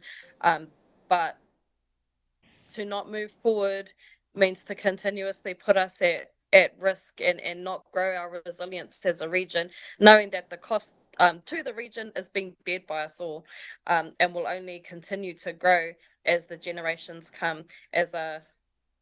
So I just wanted to potentially communicate where my thoughts are at this stage. I'd be welcome Jean's feedback in terms of what he thinks we might be able to do to engage mana whenua and to provide pathways for mana whenua to contribute and influence in this space, and always to obviously hold that door open and be open to their feedback. Yeah. Jean, do you want to comment before I pass over to Councillor Ria? Ai tēnā koe, o tēnā tātou, through you, your worship, I firstly want to tautoko the sentiments that Councillor Tupara raised. There is a history to Council's activity, and it only makes sense that there is this reservation from a Hapua Marae perspective. And therefore, rongo whakātea we trust. To give some context to the year and maybe 3-month journey that we undertook in an attempt to get to a space where we could engage, and I must be upfront, I don't think we actually got the opportunity to sit down and engage properly over what the kaupapa could consist of. What engagement really consisted of was council responding to questions about legacy waste issues, about current water quality issues, about the potential of and what I believe the assumption was about the potential of a facility such as Inner Street then being placed next to the awa of Waikanai and Te Kuri Atuatai Marae. Throughout my involvement in the project, there is a lot of opportunity and concerted effort. What I can say is I feel we've certainly learned from historical practice, and that this project was one that absolutely considers the best practice of the time. But our engagement certainly consisted of site visits. Gavin met some of the marae members on site as well. We had a numerous hui. Engagement initially was brokered through the trust, which was then directed to the marae directly, which we engaged with to a point where the marae had made the decision that they wouldn't be in support of a facility going next door. And again, certainly not challenging or disrespecting the marae's position or decision, but certainly a decision based solely on the theory of a space like or a facility, sorry, like an RTS going next door to the marae. But we didn't really get the opportunity to sit down and wānanga and partner actually what facilities of this nature could look like in 2025 and 2026. And we offered to take marae iwi members around to other sites around the country to view how they operate in order to get an idea of what best practice could look like for us here in Te Tairāwhiti. But unfortunately, those opportunities and those actual discussions around what the potential is of Lytton Road as a site for an RTS RRC could really look like. And so certainly our efforts to engage, I feel, against our endorsed adopted treaty responsibilities, our compass guidance, I really think we tried our best. And this is also not to as I said, disrespect or challenge the decision or position of marae, of hapu and of iwi. But what I can say is I just don't actually think we got to engage and discuss the real kaupapa and the real opportunity at hand because of the legacy issues that still continue to impact on the surrounding area, and in particular, as Councillor Tupara had outlined, to rongo whakata iwi and the hapu concerned.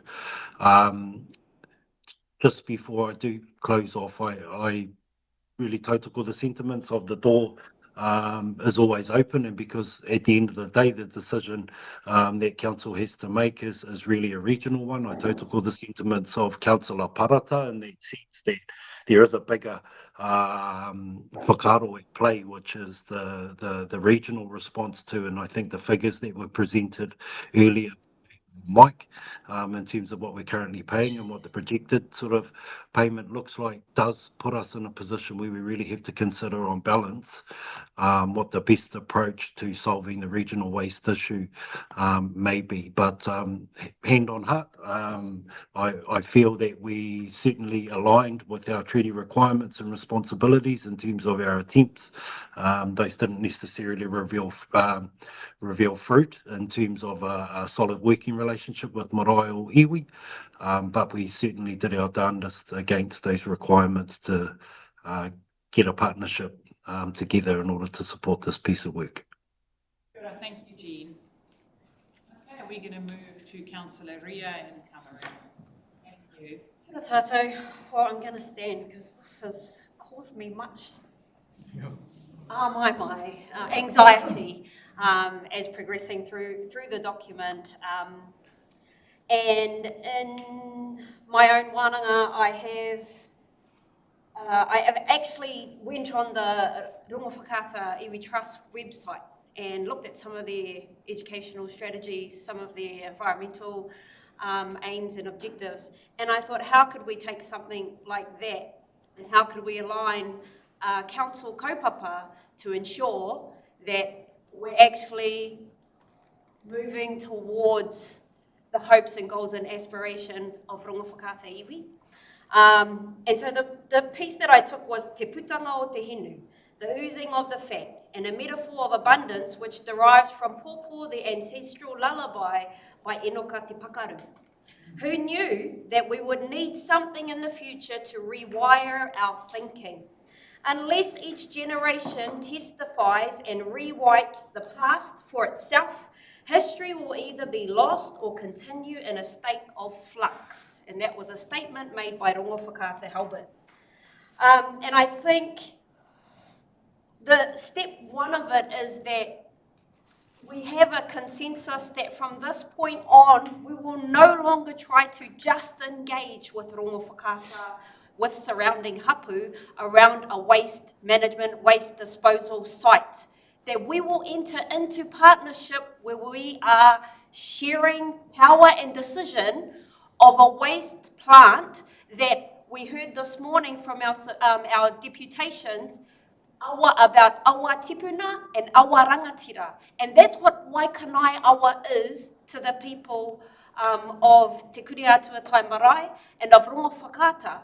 And in order to feel like that we are being effective partners in that relationship, that they have an equal say and contribution to what this will look like, given this will be right next to their tipuna awa and could have impacts. I know there are points where it warns us but historically the council has not proven that they are trustworthy in terms of waste disposal and environmental protections. And so that's something that has caused trauma, not just for the people of Rongo Whakata and for Te Kuriatua Marae, but for many of our smaller rural townships where our waste disposal areas are on the sides of rivers, where flooding has happened and they've now leached, when we now have leaching into environmental areas. But that's not to say that we can't come back from that historical legacy that has been left. I've really appreciated being a part of the committee and in the discussions moving forward. I'm really appreciative of the staff and the level that they have tried to engage, and I'd like to continue to support that level of engagement, but I honestly believe that that effective relationship can only occur when we are seeking partnership and not engagement over something this important to people, because it is a tipuna awa. In saying that, there was a couple of other things. The Waste Disposal and Recycle Centre inspires no creation, innovation at all to me. It's a dump site. When the photos, examples were provided of what other sites of similar nature look like in other centres from other councils, they look like a place where you drop off your rubbish. And I think we can be more innovative than that. We can be more innovative. Why aren't we looking at the recovery garden? When you switch the narrative and switch the thinking to looking for a resource garden or a recovery garden, you can vision something that isn't a dump, that isn't where people are going to drop off their waste. That is something that gets turned into something of production to become use to other people or to those who are operating within that area or that system or that surrounding community. And there's a couple more things. I do realise that if we proceed in making this decision today, there could be damaging possibilities with partnership with EIT, the entity, and that partnered approach that I was talking about, the creative thinking around a garden of recovery. I think that could be a better path forward. I do want to acknowledge Te Paua Haukai Trust. Te Paua Haukai Trust, who are the trustees over the land where the old Gisborne dump site is, Te Paua Haukai. And I do know that staff have been working extremely close with them in terms of remediation of that site, and that their feedback to council also has been really positive and want to build off that start of trying to rebuild that trust in our community. And then there's the dilemma in me as a representative who was voted in by the region on how this could bring regional prosperity in terms of our waste disposal and waste minimisation. So it's been an extremely difficult wānanga to have over the last few days since reading this paper. And I agree that if we pass this today, there is a risk. The risk is agreeing to spend time and money now, but I want to be very clear that in supporting this document today, because I will be supporting, in supporting this document today, it does not predetermine my decision that the final confirmation of the site is not set in stone. I'm looking at the recommendations, and none of these recommendations say, right, yep, that's it, sign, seal, deliver, tick, that's the end of it. But I'm willing to take the risk of the further expense and hope for some progression in our kōrero with Hapu and Marae. And I realise that some councillors may not be willing to take that financial risk or expense.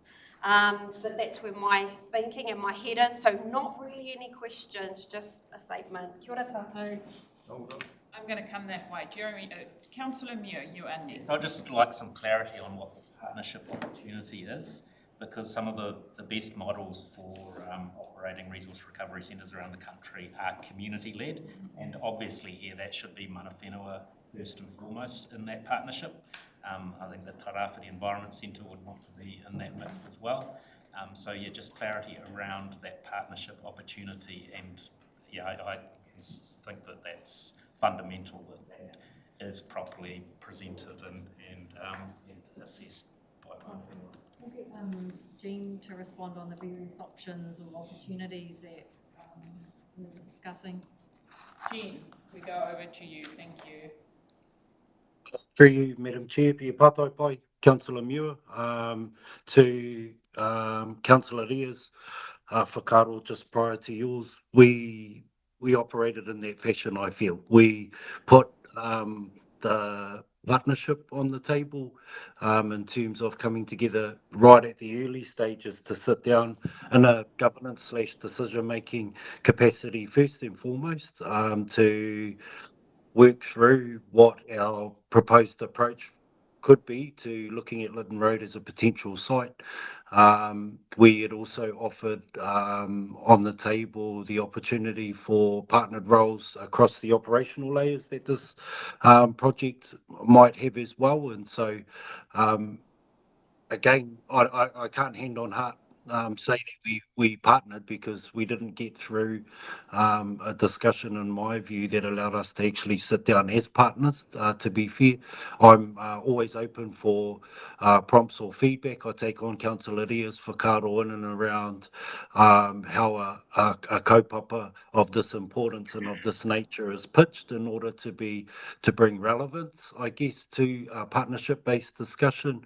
But do feel we were really, really clear in the opportunities that we laid out on the table as council in our discussions with both Rōwhakatiwi Trust and Te Kuria Tuatai Marae, that the opportunity to sit as equal partners and recognise for time, effort, contribution was provided. It just, in my view, again, was a kaupapa that wasn't explored further, given our historical efforts, as have been discussed as council, and then also the effects that those historical efforts have had on partners. But again, hand on heart, I think we we tried hard and again against our provisions and our articles of kāwanatanga, rangatiratanga, to the extent in which we could afford that within our delegations and powers. I genuinely believe that we had all of that on the table and sought that direction.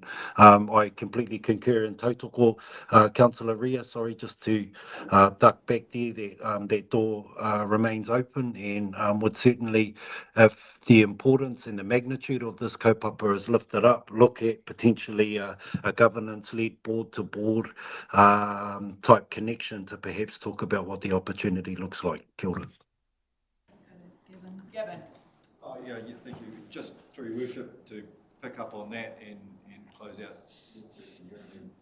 That was very much the model, that there would be community-led elements. That very first photo you saw in my presentation was in Taranaki, where you could see the young people, the rangatahi in there, looking at the materials recovery facility inside their equivalent of what we're looking to do.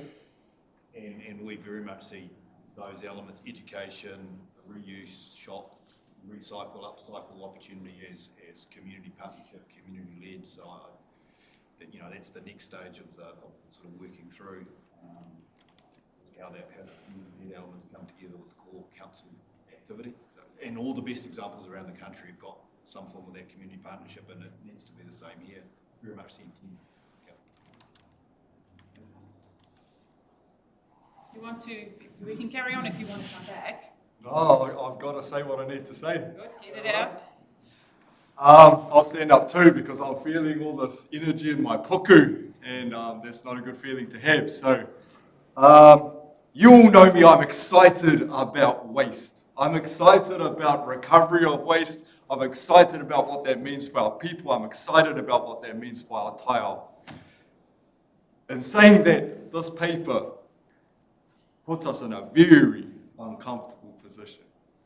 My position has chopped and changed over the last couple of days trying to digest this, and it has hurt. But I want to come back to the place that we don't have mana whenua support. The interesting thing is 12 months plus 3 months, 15 months is actually in the scheme of waste in Aotearoa is not that long a time. It's not that long a time for consultation, and it's definitely not that long a time to address historical mamai, which I think we need to do to get this right. The other thing I want to say is that where we sit right now in this awkwardness and this awkward position that comes up with this paper isn't just our awkwardness that we hold at this table. It is awkwardness that all those that would jump on board and partner with us on this proposition feel too. Those that would jump on board and do that recovery and recycling and that partnership within that complex also feel the need to have mana whenua support of this project. Those that would be the builders of this project might also feel the awkwardness of needing to have mana whenua support for this project. And for me,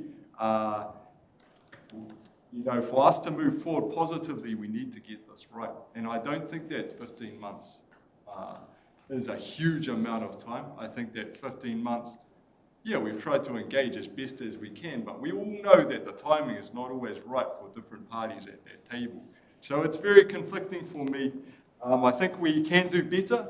I think we can do better at engagement. We've tried our hardest, but time can also be a factor there.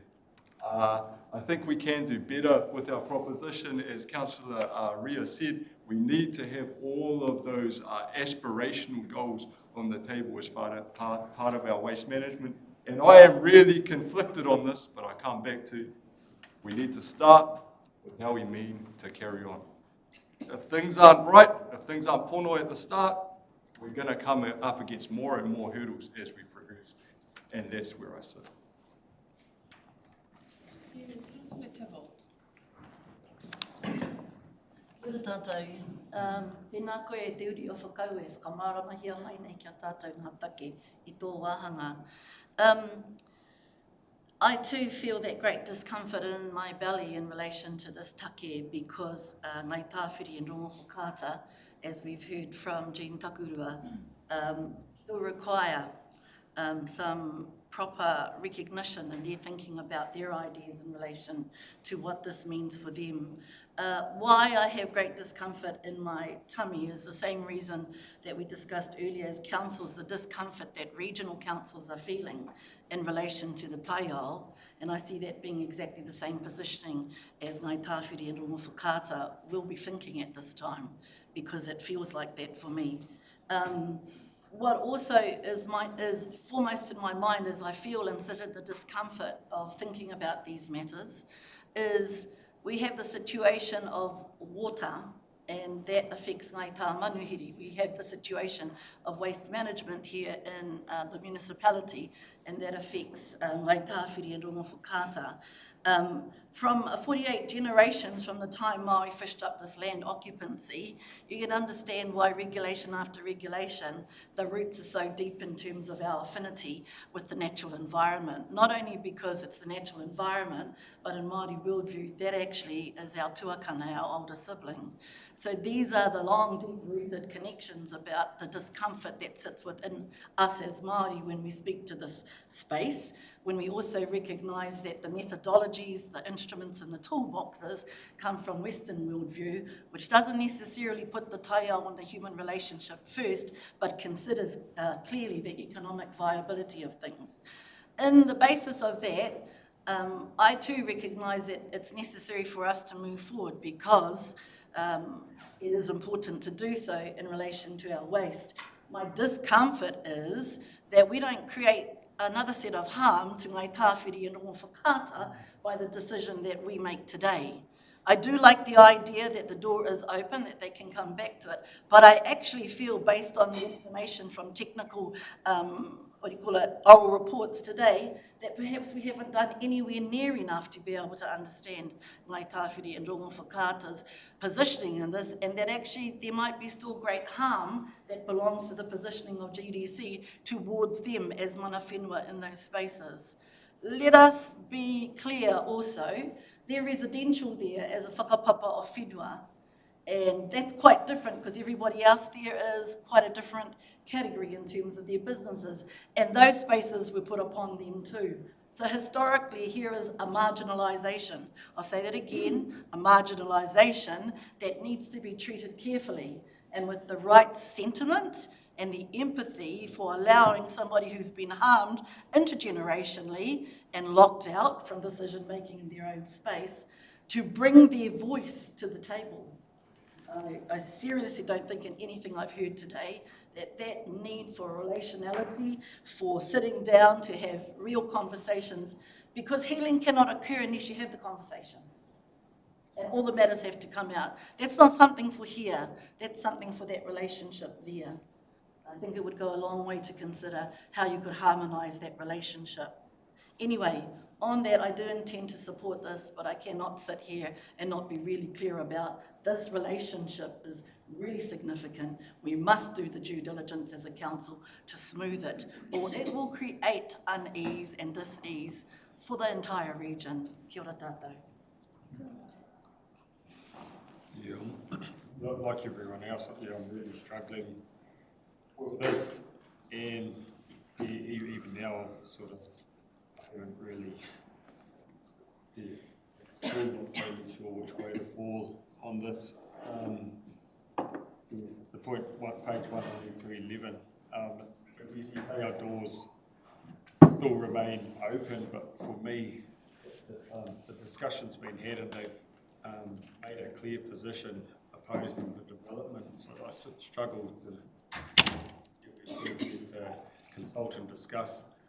For me, it has been consulted and discussed, and they've got a clear position opposing the development. And another side of the thing, we definitely need this, and we have to look at what's going to benefit the region as a whole. There's always going to be decisions. You're going to make one party happy and another party unhappy.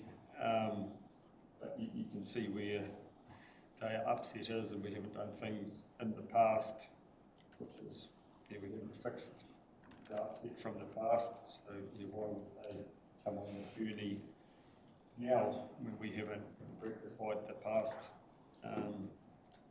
Yeah, I was just wondering,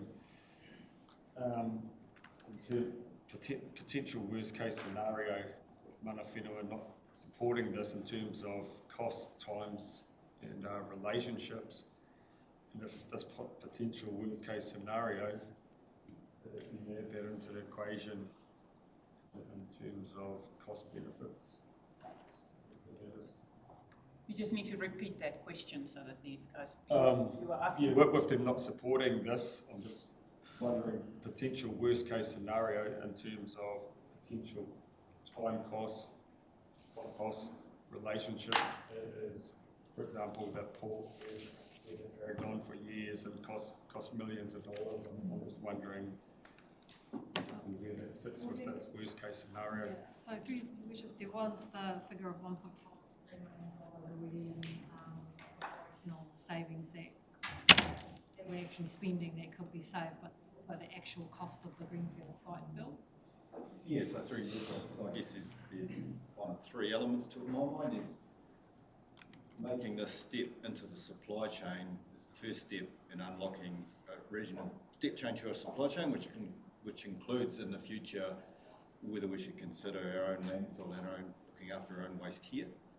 So those regional benefits are probably $5 to $6 million a year. In terms of this initial opportunity, the sort of best assessment of the costs of doing nothing, continuing with our existing arrangement, sort of that $1.5 to $3 million a year. So, and it's a bit depends on volume and a few things. So the opportunity cost is about $2 million a year to do nothing or to go back and for all the right reasons consider alternatives. That's the ongoing immediate cost, mostly to council, some to our people. And then lastly, there is if you do that, the existing site would have to make decisions about selling that or keeping that, and that's my earlier point. It's tenanted and washing its face at the moment, so you'd have to exit that. You have to be broadly neutral. Then we'd have to find an alternative site. We have looked around as part of the push, as part of not being able to engage in the full partnership discussion. We did start to therefore look for alternative sites, and you've seen that in the other paper. We think that's probably 1 to 2 years to get commercial outcomes, and then most likely, depending on a site, you'll have to consent it. You know, it's a couple of years. So you're probably looking 2 to 4 years to change to an alternate site at that, say, $2 million a year. They do nothing, base case costs, and let's assume we, through the process we've set up for Linton Road, while this important cup-up was had, we can exit that relatively quickly. That's probably my assessment of it. Does that make sense? That it's probably a 2 to 4 year, $2 to $6 million cost to come up with an alternative, and there's no certainty about exactly where that would be, how quickly we could do it. So yeah, I suppose my question's more with their stance clearly opposing this in terms of the site we're looking at, how that can affect the site we're looking at, sort of talking more on the site we're looking at. Oh, I see. So I think that's more of a part of the site. We can do the things we want to do from a waste supply chain technical perspective, including all of the community, and I think, you know, aspire to really that site being a centre of excellence around waste. So that's all achievable. It's about the relationship and the partnership, which is where the conversation is no technical cost for that.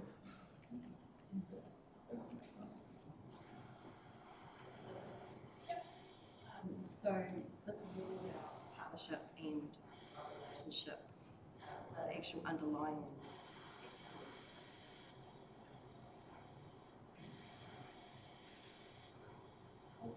Councillor Alder. Thank you, Your Worship. We seem so close, it's just at the tips of our fingers to get this thing up and running. The purchase and development of this site was always going to be pivotal on Rangatira. My question, say we have legal to go ahead and develop, looking at the port's experience where projects were delayed and faced considerable legal costs to get what they wanted over the bar. Is there any possibility we're going to face the same if we don't get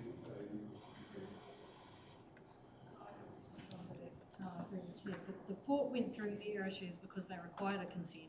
This is a consented activity. So there's nothing legally that Rangatira could stop us on this project? I think at the margins, there's some elements around the Waipaoa and the final stormwater system there, but for the most part, it's a permitted activity. But that's not really the mamai and the question we're grappling with. It's the balance of regional benefit, but partnership that's not there, and we all aspire to be there. So how do we close that gap? All good. Any more? Jean, thank you. Kia ora tātou. I think the point that Gavin's just raised is quite an important one and really sends the clear message of the intent council had, is that even though this is a permitted activity per se, we really understood and recognised the importance and the magnitude of such a kaupapa and the impact that it potentially has,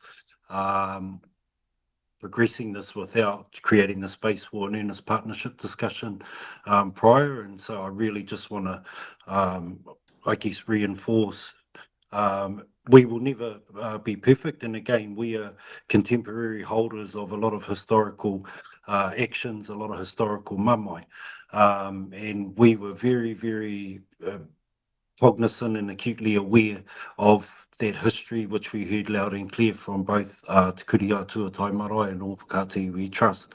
And again, given it was a permitted activity, that didn't even feature in our considerations as we were warming up to this project. But given that we have gone around the table, I might just, before the Mayor goes back to any supplementary discussion, say I've heard loud and clear from elected members around the expectations of engagement. We've been told, essentially, Kyle, at an operational level, and I feel operationally we run the risk of when you walk into a shop and the attendant approaches you and say, would you like assistance? And you say, no, ke te pai, I'm just browsing. And then they keep coming back to you. At the risk of creating a relationship of that fashion, I do wonder, based on a lot of the sentiments shared by our elected members, regardless of which way the decision goes today, whether we decide to or not, because we also need to acknowledge that our Greenfields option also sits within the takiwā of Rongo Whakati We Trust in their statutory area of interest. Regardless of which way the decision goes today, I'm really interested to sound out with elected members the possibility of elevating the initial discussion and getting back together to further flesh out whether we decide to or not today, I think would be potentially very beneficial to bring visibility to yourselves around the efforts that we've made and potentially an approach on any site that we choose within Whakati We Trust area, that you'd have a first-hand appreciation of that discussion and what we're navigating. Thank you, Jean. Councillor Ria. Sorry, I just have one question. If we do agree to the next steps for this, would this then become a part of the previous waste management minimisation plan engagement that we just also voted on? Like, would this also go out for consultation alongside that? Like, it makes sense to me that the waste minimisation plan and also the waste recovery plant went out, the information went out, and then, because then it would give us as elected members some really good implications of how the wider community and region is feeling about the station. And I'm not clear about that. That's what I'm asking. Would it also go out for consultation with the waste plan that we just pushed through for consultation?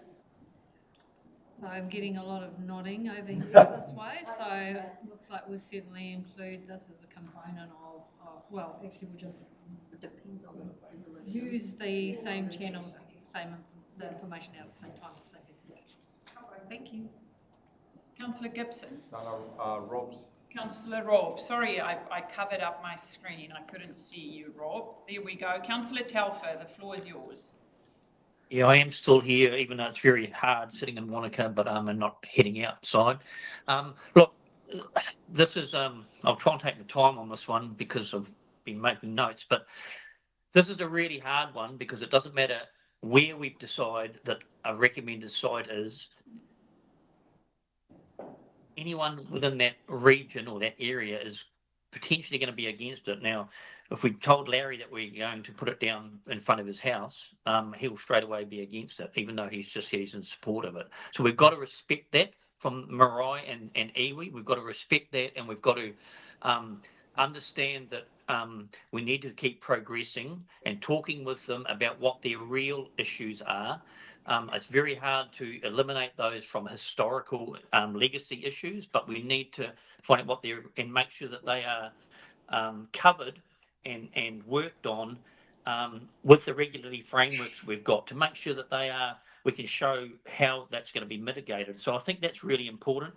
When we talk about partnership, we need to also remember that this is a whole community, and we need to bring everybody on board with this. And when I say that, I'm talking about existing businesses. We've talked about it before, how we've got all these different businesses around town that are recycling stuff, and they're very bespoke, and getting people to not be lazy and go and take this to there, that to there. That if we can actually bring it all into one site, and we can include these businesses where it can be brought to one site, delivered, they can then come and pick it up and take it and do whatever they do with it. So we're actually including them and their businesses and keeping them alive as well. So I think the whole process is about communication. Unfortunately, we're up against a position where it doesn't matter where the site is, where people are going to be in opposition, but we just need to respect and try and get to the bottom of what those real issues are. So, Jean's comment before, we will never be perfect, but we're going to have to trust the regulatory frameworks that we have got to work under and make sure we mitigate and minimise any of the effects. So, look, I'm in favour of progressing this. We've talked about things for a long time. And when you do go to some of these places around the region, and I have been, you can, it's amazing how you can reduce the amount going to landfill. So, yeah, I will be in support of this. Thanks. Thank you. Councillor Huriwai.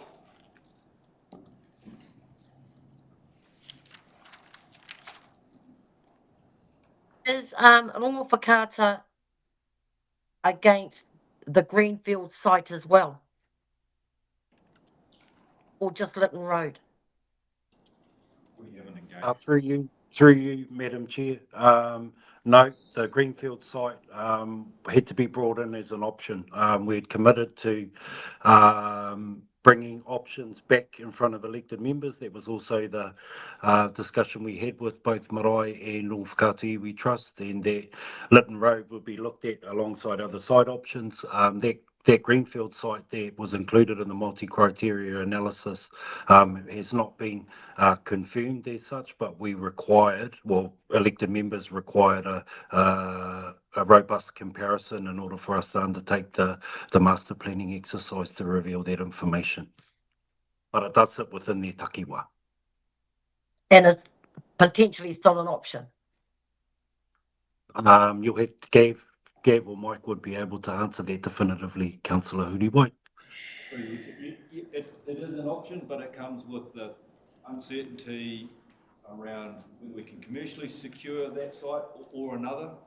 It comes with the uncertainty of consenting, and it comes at a time cost that we've talked about earlier. So it's not without its challenges too. Yeah, I'm just looking at the criteria that you assessed it against, and it still looks like a very viable option. Yeah, I think it is a viable option. It's got a range of challenges, some more enhanced than Lytton Road, some less. Like all of these, they're a mix, but on balance, you know, that work landed, that 275 has the overall best set of attributes, but these are all on-balance decisions that I think was looked about earlier. Yeah, it is a challenging one. Okay, because like Nick, for no other reason but the mana whenua, we do not have them on board. I can't support this. And I think that more time needs to be taken to get, you know, to have discussions with all whakata and the marae whānau. Thank you for that. Anyone else wants to say something? Is that all right to reply, if that's okay sometime? Okay, before your right of reply, so I've listened to everyone, and I think it makes everyone slightly uncomfortable, and this is politics. That is the thing where sometimes there are advantages, sometimes there are disadvantages, there are relationships to take into account, there are past behaviours to take into account. The one thing that makes me hopeful is that we're a different council around this table, and I say that really proudly. Lots of decisions, and I'm not poo-pooing previous councils or previous decisions, but the group of people we have around the table now gives different insights. We work as a team, we all bring our experiences from what have been experienced in the past. Gisborne District Council needs to be better. In the past, there were issues with the landfill or relationship issues. That's one side. So I said we need to be better. From what I've seen, what Gene has tried and what he has done was really, really above and beyond our treaty compass. And I say that because I have seen it. I have been part of email trails and seeing Gene, who is excellent in this space and doing all that he can to make sure it is not a transactional relationship, but that there is a transaction. So Gina, also today, I know this is tough for you as well, and for the rest of the team, that it's a long and a hard journey to be on. Saying that, we can be better, and I feel we are better.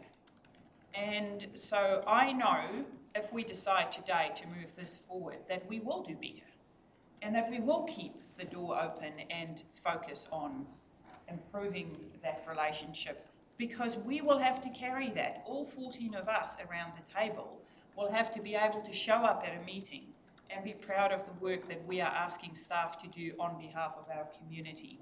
So I hear what people are saying today. I want to thank Gavin and the team for Mike, Michelle, for a very, very balanced paper. It's never black and white. It is always very, very tough, especially when we start talking about relationships. So thank you for the work that has gone into this. I will hesitantly support it because I do know that we feel uncomfortable because things are just not 100% in place. But I am hopeful, and I am sure as governors we would also, wanting to, the decision we make today, be proud of that so we can be better. So with that, I'm going to give you a right of reply, and then we are going to vote on this. Okay, thank you. Just to acknowledge what Rob said, Clyde Beach is a dumping ground, Rob. People come around and dump rubbish there all the time. And hopefully with a facility that's close by. Do not introduce new information. A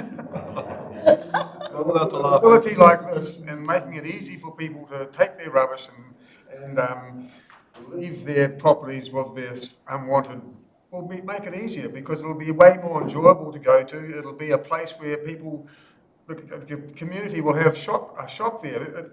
Actually, I was invited in a previous, the Aotearoa Enterprise Trust that we had. We were invited to go and run one over in Whakatane. And, but when we went and looked at the whole thing, it was just an incredible facility. It's not a dump place. It's not a place where, it is a place where you take your rubbish, but it's a way better experience than what most people would imagine. You know, you can go along there, you've got different places where you can put your rubbish. There's places, a shop where people can come buy unused stuff and reuse it. So our waste that will come from this region, wherever it goes, hopefully we might be able to get landfill here one day, but if we don't, the amount of rubbish that will be shipped out of town will be way less than what it is now. And we'll be serious about our rubbish and how households recycle, and the education that will come from it will be absolutely so rewarding for this community, because we have some bad habits that happen in this place. So hopefully this facility will change that. And I acknowledge Robert Whakaata and their lack of support for this, but if we do this, if we sign this off now, the gates are open, the doors are open all the time for consultation. So this might spark some serious need for them to want to come and consult with us. And the doors will always be open.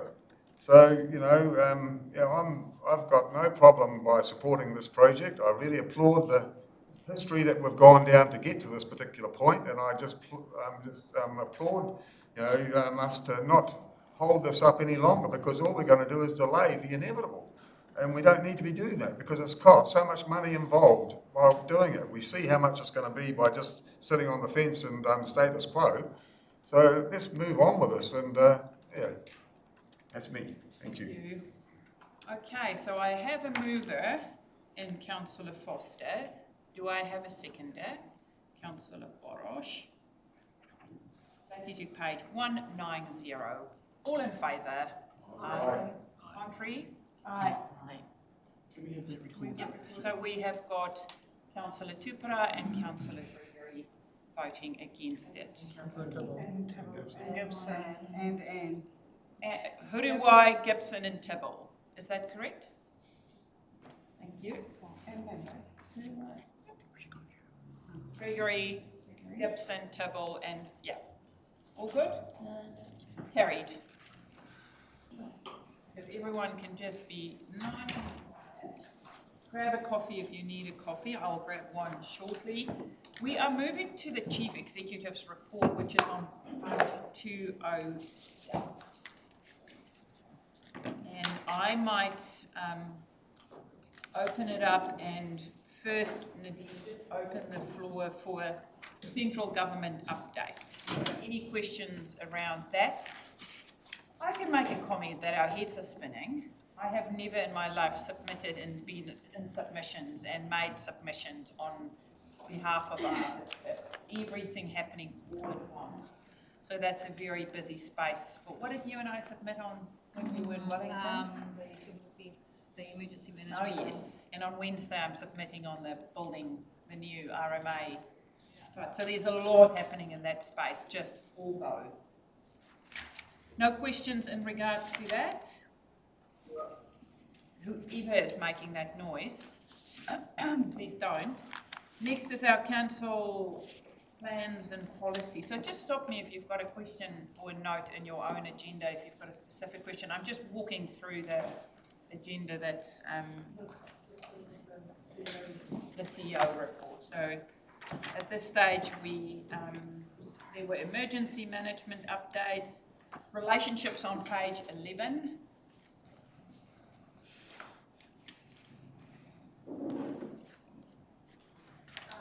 Well, so that's what page? In reality? 219. Yeah. 218, 219 is our... And... Just a note on there, is there any particular reason why Ngāti Ki Kaipūtei and Whānau Hai are listed? Are not listed. Because they've got some mileage to sort out with. Oh, I have to defer to Jean on that.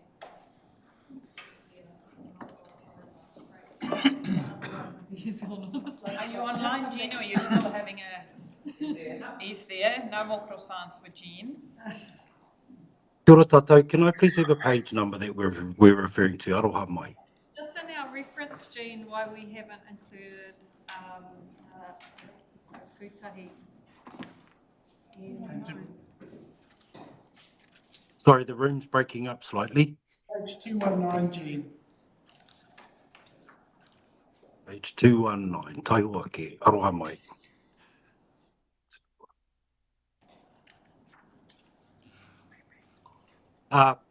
Tēnā tātou. Yeah, thank you for your pātai, Councillor Tupara. At the moment, what we are referring to here is either relationships where we have agreement on paper or we are moving to having something on paper. Now, we have an environmental management plan lodged from Ngāti Ki Kaipūtahi via Waipaoa and Lloyd, but because there is no formal, I guess, update or requirement as such through any recognised agreement or anything of the likes, that's why they don't feature necessarily in this governance update. But I can assure you, operationally, we have plenty of contact with both Papa Owen and Papa Dave. I'm happy to explore if required by elected members to include oversight of that relationship in the summary. Thank you. All good. Councillor Gregory. Thank you. I'm on page 220, and I just want to say a point with regards to the amendments Mr. Almas has requested to the historical land report, because he first came to us in January 2025, so it's been a long time that he's been searching for a pathway forward, and it's awesome to see that there is an appropriate pathway being developed. Thank you. Okay, moving on. Let's move on. Just open my little agenda bit again. So then we move 15 focus projects. Just going to open it. Who've got questions?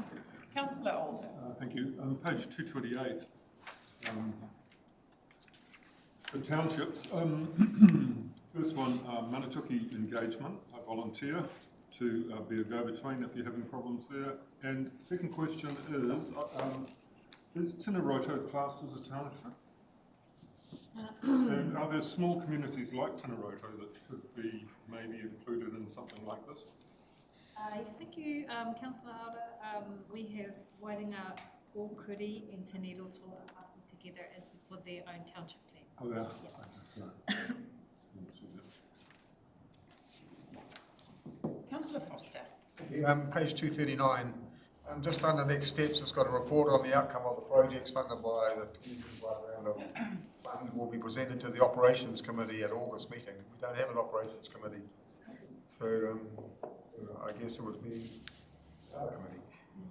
Yeah, we will just amend that. It will be to whatever committee relates. Environment. Okay. And just on the same page, there's got it's Kizzy Christmas event where the funding application was declined because it was oversubscribed by Claris Partnership Fund of $25,000. Are they applying to some other fund for money, or? I mean, it's a long way out till Christmas, but you know, the sooner we advertise Christmas event is ongoing, the better. So, is it subject to external funding? We'll have to follow that out, Councillor Foster. Neta's and to that.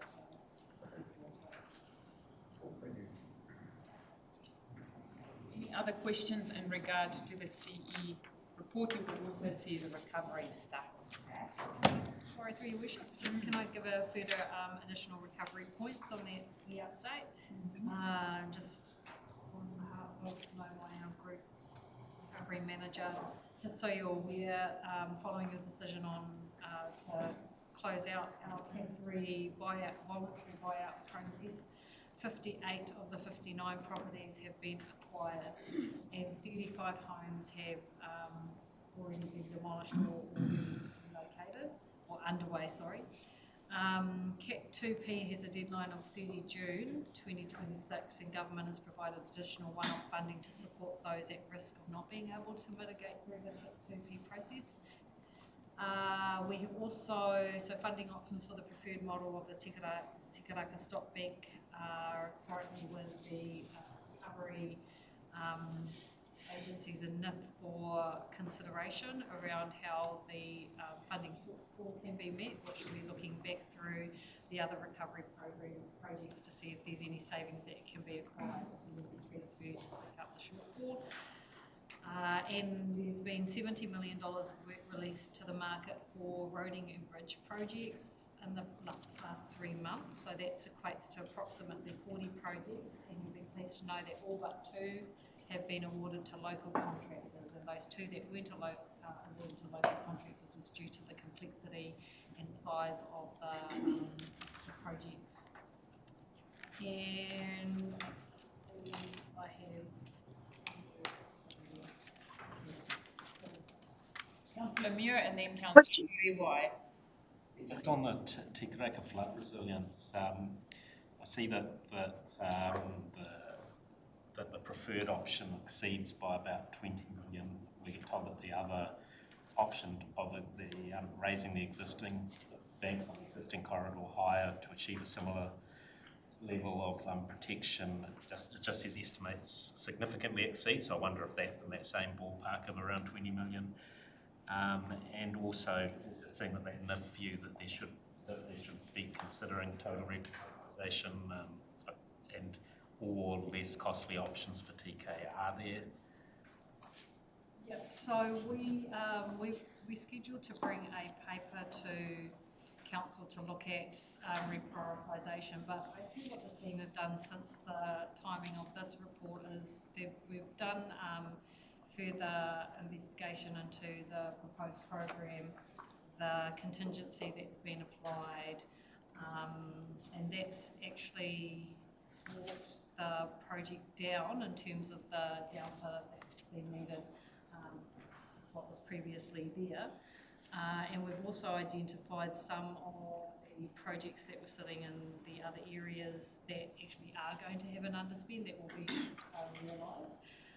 So we're kind of comfortable as to the pathway that we're tracking. We still need to come back and bring some of the information to you around what's sitting in that bucket of flood resilience projects that you might want to move sooner on, or there's some addition of that funding to make up the shortfall. So that we'll bring all that information back to you so you've got a better picture of what we're dealing with. So we just want to get that all in hand in the last months we're coming up with that. And we've also tested it with the BCA, the business case, or the assessment around the benefit cost assessment of doing nothing or doing something in Te Karakia, and the BCA case stacks up really high. So that was another test that we're requiring. So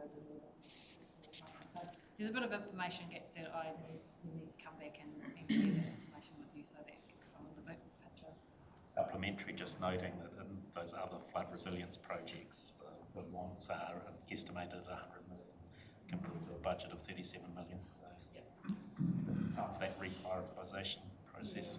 That's right, and through the chair, and we've also now got the issues gutted or in Hicks Bay to also consider how we bring that into the frame of what mitigating actions are needed up there as well with funding that we don't currently have.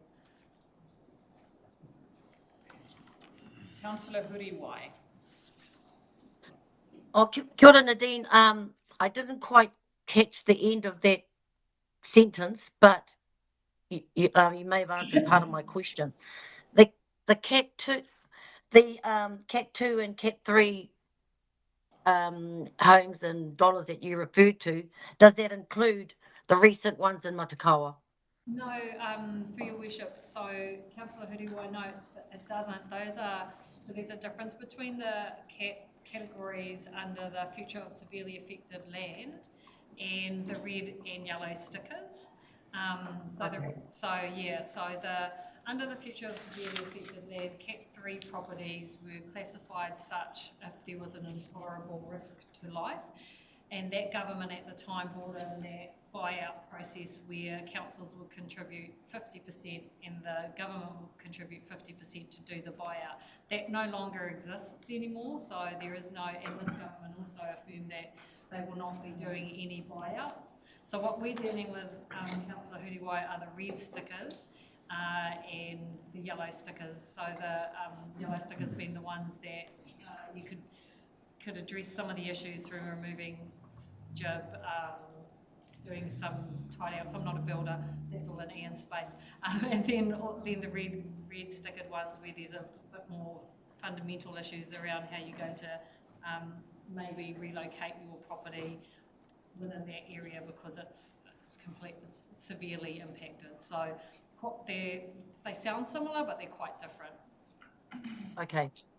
My other question is pertaining to a comment on page 231 regarding my Te Kaua Gate. So it says that the wharekahika safer crossing and footpath is to be removed. And I just want to know if that decision was made in consultation with the wharekahika community. Yes, through your worship, that they would have been engaged through that. I think that might have been the emergency escape footpath that they required. So the better off funding came about quite some time ago, though, through when we were looking at amalgamating our waters, and so the government did the incentive to say, well, we'll give you some funding that will enable you to set you up for success, and so councils were able to invest in a whole lot of other kind of nice to have projects. So that's where that came about. I probably need to get up to date on whether this is still the priority given what's happened recently with the weather event. Yes, please, because that question came directly from a community member who was quite proactive, and if it was done in consultation, I'm sure she would have known about it, but she does not know that it has been removed. Oh, yeah, sorry. She knows it's been removed. She wants to know why. Yeah, okay. We'll follow up. Any other more questions highlighted in the report? There's just a question on page 252, just on the Tinaroto question for Mr. Barry. So there's a lot of projects in the washouts and slips, dropouts and slips coming up for the Tinaroto Road. Are they on schedule or behind schedule, or are they progressing? My understanding is they're on schedule, but they are also undertaken by the recovery team, the slips and dropouts, and we've been receiving multiple requests for action on Tinaroto Road, and we're engaged in a lot of information providing to the community spokesperson. The responses that we provided are not generally being accepted by the community. We acknowledge that. So they're asking the same questions, so it's getting a bit circular, but that's the reality of it. Thank you. If there are no more questions, is someone willing to move this that you have forward? Thank you, Councillor Maria. Seconded by Councillor Gregory. All in favour? Aye. Okay, next we are going to move to page 291. It's the Stocktake strategies, bylaws, policies for our upcoming, and these are noting reports just trying to set out a roadmap for us and complement what we are doing so that councillors can get used to the bigger picture we are trying when we navigate through these. Thank you. Thank you for your work. Good afternoon, everyone. So just wanted to introduce Makaranda Raj, who's one of our planners within the strategic planning team and the author of this report. As you mentioned, Your Worship, this report provides council with the results of a strategic stocktake of all of council's strategies, plans, bylaws, and policies. It was undertaken by the strategic planning team to support preparation for our long-term plan. So The purpose of the work was really to step back and look at council's framework as a whole, strategic framework as a whole. The documents that take part of the framework guide our long-term investment, regulatory decision-making, service delivery, and the outcomes that we're working to achieve for our community. And over time, the framework has grown in response to legislative change, funding cycles, emerging risks, and shifting priorities. So as a result, many of the strategies were developed at different points in time under different assumptions about council's operating environment. Now, the last comprehensive inventory of council's strategies was undertaken in 2020 in preparation and to support the 2021 long-term plan. And since then, as we all know, the context we're operating in has significantly changed, with our region experiencing multiple severe weather events, increasing pressure around recovery and resilience, and greater demands on our infrastructure maintenance, to name a few. Not to mention the ongoing reforms across a number of policy areas. So against that backdrop, staff assess the strategic framework as a whole system rather than reviewing documents in isolation. And the intent was to test whether the current framework is coherent, aligned and fit for purpose to support our long-term planning and investment decisions. So the review confirmed that council has a strong strategic foundation, and also identified a number of some improvements and that are common in mature strategic frameworks. So importantly, these findings don't signal a need for a whole-scale rewrite or review of the council strategies, but rather a stocktake that provides a practical planning tool to help us better sequence our future reviews and policy development over the next 10 years. So no decisions, as mentioned, are required today, and the report is provided to inform upcoming actions. About strategic values and sequencing of our work. Can we take any questions, myself or my colleague? Thank you, Jocelyn. Thank you, Makaran. Councillor Ria. Tēnā koe, Your Worship, and thank you for all the information. That was quite interesting, everything all on one or a few pages together. I just had a couple of inquiries, really. In the terms of the status of the documents, what's the difference between current and active?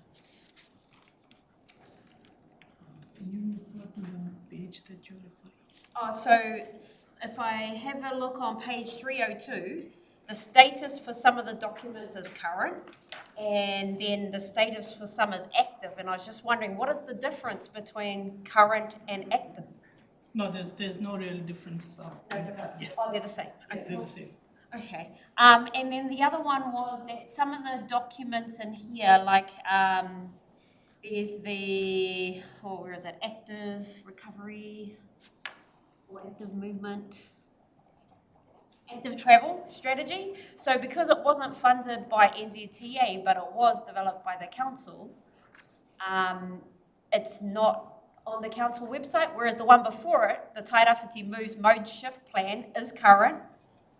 So that one is on the council website, even though both have no budget to progress any implementation. Why are some available and some aren't available? I mean, it's still a strategy that has been confirmed and completed by the council, and though there isn't funding, we should still have access, and our community should still have access to know that these are things that we might possibly follow up in the future. Thank you, Councillor Rian, through your worship. I'm going to ask Charlotte to answer that question. Thank you. We had requested they be on the website, so if one is now not longer there, I will make sure it goes back up. Oh, okay. Well, that's what it says on the status. And the last final one was that a couple of the documents don't belong to, like, they're not owned by the council. So they were developed by a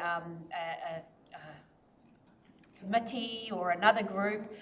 How do those, I just want to ensure that, so we're not, I'm not sure why they're on here. Do we use them? Do we use them to inform future planning? Are we sure that any plans that we as the council make aren't doubling up on those ones that have already been developed by the council, by community groups that are a part of what we obviously must be paying attention to them because they're on this list? Through your worship, the simple answer is that this is like a Stocktake, and this is a way to identify those duplications, and then we'll probably feed into the LTP with that information. Bye. Thank you so much. I'm happy to move. Thank you for this. Just on page 308, when you've got all the different strategies and where they bundle. So just the positive aging strategy is there twice in that group of strategies? Because it's really important, I know. And it should be. Age positively. But would that just be a mistake? Yeah, and also, I was wanted to ask, did we used to have a disability strategy? I know that we don't have one now, it's run out, but why isn't it mentioned? Surfaced? Yeah, again, through your worship, this is, like I said, it's a Stocktake, and it's a way of identifying what we need to improve. So if we don't have it here, it's probably something that we can look at during the LTP process. Okay, well, because the positive aging strategy also isn't current, and it's here. Thank you, Councillor Gregory. Yes, and great point. Actually, I see Charlotte's got her hand up still. Explanation. Go, Charlotte. So in, I think it was 2015, if my memory serves me correctly, Council did a bit of a Stocktake of their strategies and which one they would continue to go forward to or not. So there's some historic decisions there around which ones were sort of parked and stayed there and which ones continued forward. So some of those were the ones that you've sort of been talking about in terms of around some of the more community development facing ones, like the positive ageing, disability or accessibility strategy as well. However, given some of the recent discussions we've been having with different stakeholder groups, as you're aware, around the positive ageing one, we're actively talking about what that maybe looks like going forward, but equally that discussion has been happening with disability community through the recovery community-led planning group, that there was a group around that, and then taking that forward in terms of what does that look like as BAU versus recovery. So that's kind of an active conversation going on in the background. But in terms of why it's not on here is because it's considered to be done, finished, not a current active one. Rather than, I would dread to think how long this list would be if we listed every policy we've ever had since the start of council on here. There's quite a few. Okay, I just thought that the disability one might be important because a lot of things that council touch. I think in terms of, I'm just explaining why it's not on the Stocktake, but I guess in terms of a gap, yes, identified as a gap and something that we're working on in terms of the outcomes that that community is particularly seeking, and what's the best way of getting there? Is it another strategy or is it something a bit different? Okay, thank you. I'm going to second it. Councillor Alder and then Councillor Tibble. Thank you. Tipper was before me, sorry. Nick, Councillor Tibble. I'll go ahead. And it may be something that will be followed on subsequent to this audit. I'm just curious around what the confusion was with regard to koha on page 303 and in subsequent reportings. We could get some indication of those confusions. Just 1 second. Oh, perfect. Through your worship, thank you, Councillor Chupara. In terms of the key issues and risks, to confirm it wasn't confusion in terms of the kaupapa itself, but actually between the versions of the documents that were presented or that ultimately have lapsed. Councillor Alder and then Councillor Tibble. Thank you. Forgive my confusion, but I just want a little bit of clarity. When I started in November 22, we were doing a 10-year plan, and I remember being horrified at the budget of 25 million. I think we were then partway through that and we switched to a 3-year plan. And that's now out of the way and we're heading into another 10-year plan. Do we have a budget for this 10-year plan, and if so, what is it?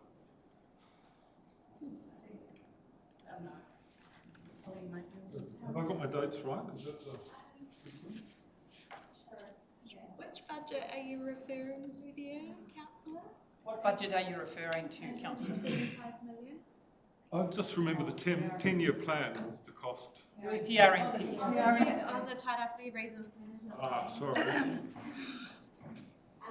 So that's something we're working on now to answer your question, given the legislation changes. So we're still working under the current budget and pivoting to respond to what the emerging government requirements will be. So until the legislation is finalised, and as I mentioned, in terms of when we discuss the submission, some of the details around what would be required through that planning process won't emerge until we get the national instruments, which are not expected until maybe later this year at the earliest. So it's a bit of an iterative process to answer your question, and it will be something that will be discussed through the long-term plan discussion. Councillor Tibble. Through you, Your Worship, tēnā kura kura tēnei wata. How amazing. I counted them up and these 7 alternates. My interest is, with the natural planning environment bill replacements for the RMA coming, would it be possible to see by a simple system of green or red that says they're applied to any of these, which will mean changes will be imminent for these 70 instruments? I'm interested because it's a bespoke time to be able to see the implications, knowing that the RMA was, an important part of our tile-based legislation being replaced with these 2 new ones that have a completely different driver. That being able to see all 70 matched with the 2 new replacements for the RMA will give some clarity in terms of what that might mean for people that are affected by those documents.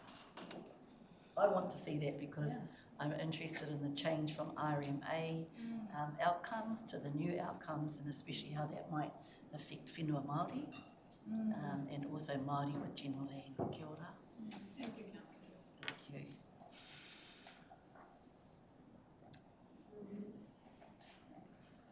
Kia ora. Thank you, Your Worship. I just wanted to piggyback on the back of what Councillor Tibble has asked, and in terms of RMA, because I think too, I want us to keep in mind too the local government legislation and our requirements as partners, because I do feel with the new RMA and in comparison to the local government legislation, there are areas where they don't intersect. So some of our partnership obligations have been released underneath the RMA, but in terms of the local government legislation, we are still bound to our partnership responsibilities. So they do contradict in some ways, so it'll be nice to understand how those 2 pieces of legislation affect us in these documents. Thank you. Okay. Any more questions of Makaran and Jocelyn? If not, I have a mover in Councillor Ria and a seconder, Councillor Gregory. All in favour? Aye. Okay, next we are going to the very interesting flood protection paper. Page 311.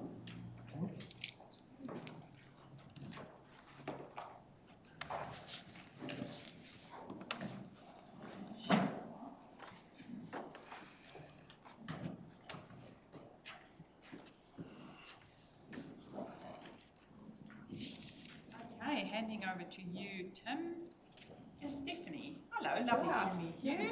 Welcome to our committee. Yeah, kia ora koutou. My pleasure to bring Steph along here. It's the first committee, so that's great. This is a noting paper, so probably lacks a big decision or anything to be undertaken here. It's for council applying asset performance baseline to the Waipaoa scheme. For everyone's recollection, that started in 2019 and it's due to be completed just over a year from now, July next year. So that's a big chunk of work. This brings us into a line with national standards on how to asset manage this type of asset. So it's a noting paper. I've got Steph, my right hand here, to answer any questions you may have. If they're related to some of the technical elements, I'll have to defer to our team who are not available today, but in the future. But there's big appendices on this if anyone got into that. Thank you. We assume it's read and welcome any questions. Thank you, and like Tim said, it's a noting paper, so it's good for us to see where we're at, where we're going, what we have. Councillor Tibble. Thank you for the report through you, Your Worship. I suppose I had a question based on this morning's delegation and wondering how anything that they were speaking to in this morning might have relevance to this piece of work to help them understand where things are in the microcosm of themselves versus what we have here in the longitude of this asset-based performance plan. Thank you. Through Your Worship, I can answer that. Yes, so we will hopefully be going forward with asset performance assessments for all our schemes. They will be there to inform future decisions, to make it clear what the state of the schemes are. This is only about the Waipaoa, not the Karakia. So this is the Waipaoa scheme, not the Karakia scheme, which is a different kettle of fish.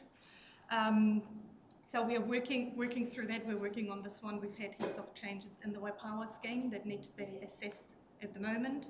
So I'm working my way through that, and it will be followed up by another report what the state is of that scheme. Any other questions or queries? Thank you. I've got rather a lot, probably too many questions. Perhaps if I could sit down with a staff member at a later date to go through some of the others. But first question would be, why has it taken so long to get to this stage? 2019. Why is it only now sort of been changed at this stage? Thank you, through Your Worship. I can answer that as well. So we have been commissioned this one as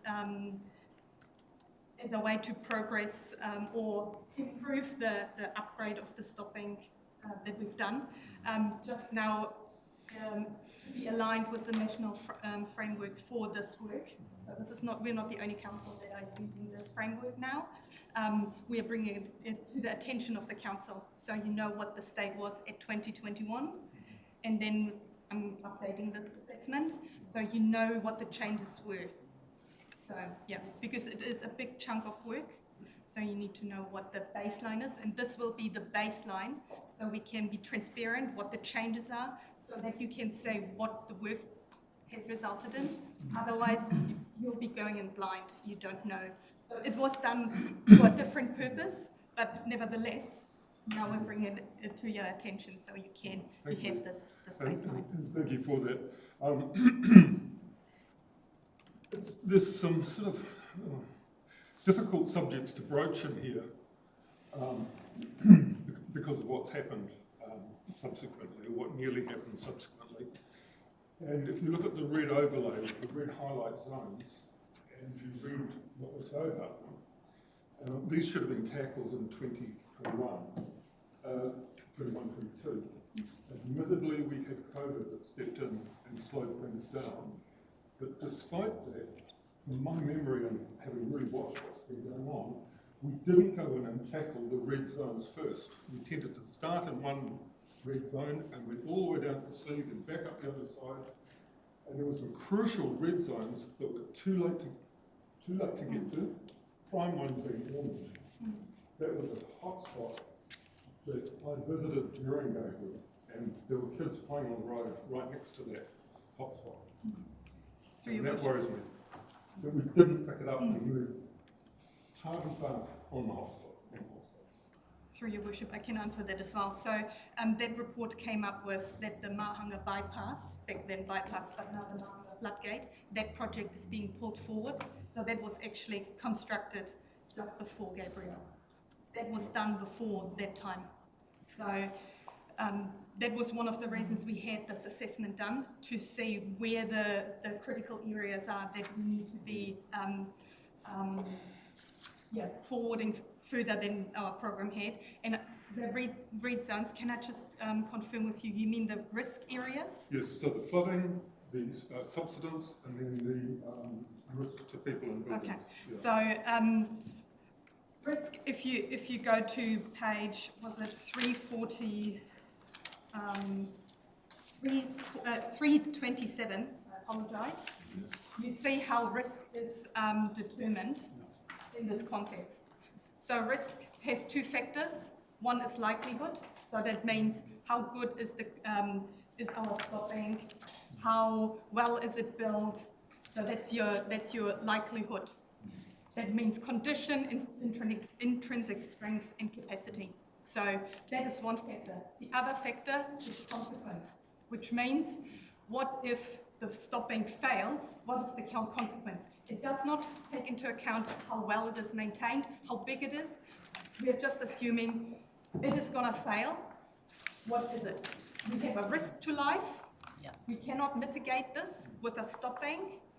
That's why those areas are mostly still red. We cannot mitigate those ones. We have to manage what we have, the stopping, and we have to constantly take a look for those ones. So yes, there are red areas, admittedly, but we need to look at those ones. At the moment, we're doing it once a year to see that they are still in good condition, but we cannot just take away the risk itself. So there will be always residual risk, no matter how well we are maintaining this. I hope that answers your question. It does. I mean, we just started at point A and we did blue areas, light blue areas, when red zones weren't done. I would thought we should have prioritised the Red areas were prioritised. Some of them were built, so we did prioritise the eastern side of the Waipaoa stopping. That was done first, and then we moved on to the western side and finished with the western side. And as I said, one recommendation was that the Mahanga bypass is timely, and that was done as well. That's why we had not such a big effect in Ormond. It could have been much worse. It wasn't done at Bylaw. It's still not finished. Yes, no, it was not finished. Yes, it was not finished, but it was already brought forward to mitigate that. Yeah. Okay, last question, Councillor Ria. Thank you, Your Worship. Through Your Worship, I just had a couple of questions. So this report is a collection and collation of technical data, but there is an area of feed-in of lived experience. I did see on one of, but I've lost the page now. There was a little piece where there is a level of lived experience that actually contributed to the data. Yes, yeah. But it is, so this is a national framework. Through Your Worship, I can answer that question. It is a national framework, so every council can change it slightly, but we are still trying to be in line so we can compare it nationally. So yes, there is a little element of that we can apply, definitely. So, and it will always be the engineer, if we're having concerns about something, we can definitely override that. Thank you. In terms of that national standards, this might be one for you, Tim. In terms of that national standard, is it fit for purpose for our region? I just don't know, because, you know, we have been affected by issues of flooding and that other regions have not. We know that the national standard for roading doesn't suit the soft land that we have here in Te Tairāwhiti. So do the recommendations and do our staff believe that the national standards in terms of this mahi is fit for purpose in our region, or are there some areas that we may need to do a little song and dance to ensure that we're getting the best out of it for what our region specifically needs? Your Worship, I can also answer this one. Yes, so we can definitely change it, especially the frequency that we're doing those assessments. That is up to us. This is just giving us a guideline how we can approach this, because it is a big undertaking to do those assessments.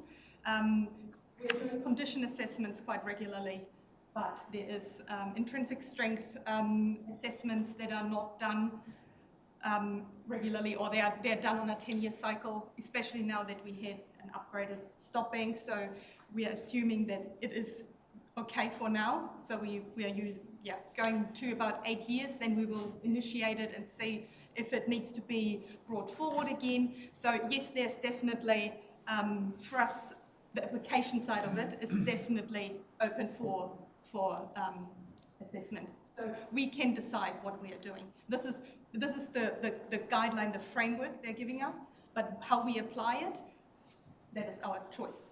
And yes, so as you said, Tarawhiti has weaker soil. We are silty. The soil actually performs well as stop banks. It does. Better so than roads, unfortunately. We're sort of the envy for stop bank material, yes, but not for totally are. Thank you. Just one last question. I tried my hardest, but the technical side of the report escaped me. And it was in relation to a part of what Councillor Elder said in terms of the red areas. And the red areas I was specifically concerned about are the areas north of Kaiteratahi, and then also Waituhi and Patutahi. Those areas are all bright red. Where are my notes?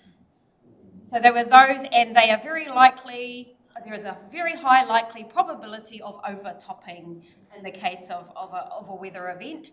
And so when I read further down in the report, I got to recommendation 3. Consider remediation for issues identified during engineering integrity assessment. And this is where I got confused, is that the graph has the land identified, but they are listed as WP, Waipaoa 6310A or to that effect. And so I couldn't tell if those red areas would be included under that, because I would think that recommendation 3 would be the area where the red parts of the map need to be addressed. But I couldn't tell that because in the graphs, they're listed under a technical coding number that I didn't understand. Through your worship, yes, so we do have coding for it. That this is in our asset register to keep track of what we're doing. Those sections, those different zones, we call them inspection zones. So they are around 400 to 800 metre long along the Waipaoa. And from there, we can consistently say we are assessing the same stretch and we know where we're going. Please remember this report was from 2021. Yeah. So Patatai has been completed. We've worked our way up to Waituhi at the moment. So those have been done now. So this is only the state from 2021. That's why I think it is important to note the 2021 report. And now when I come back to you with an updated report, that we can actually show you the changes. Otherwise, you have no noting of what actually happened, what we have done. I think maybe in the report back, if in the coding it can be included that this is the Patutahi community, or this particular coding is the Waituhi or the Manutuki community, so it gives us more of an idea of, in terms of the landscape of the region, what area we're specifically talking about, because of lack of understanding of those technical codes. It's a very long technical report. Yeah. I do acknowledge that it's 109 pages. So those are all the questions I had. I'm happy to move. Thank you. Councillor Ria, any more questions or queries? Seconded by Councillor Tibble. It's already been read. Oh, I don't know. What's that? I'm pretty sure it was already moved and seconded. Not on my paper. All in favour? Aye. 1-3 carried. I move us into public excluded. Seconded by Councillor Tibble. All in favour?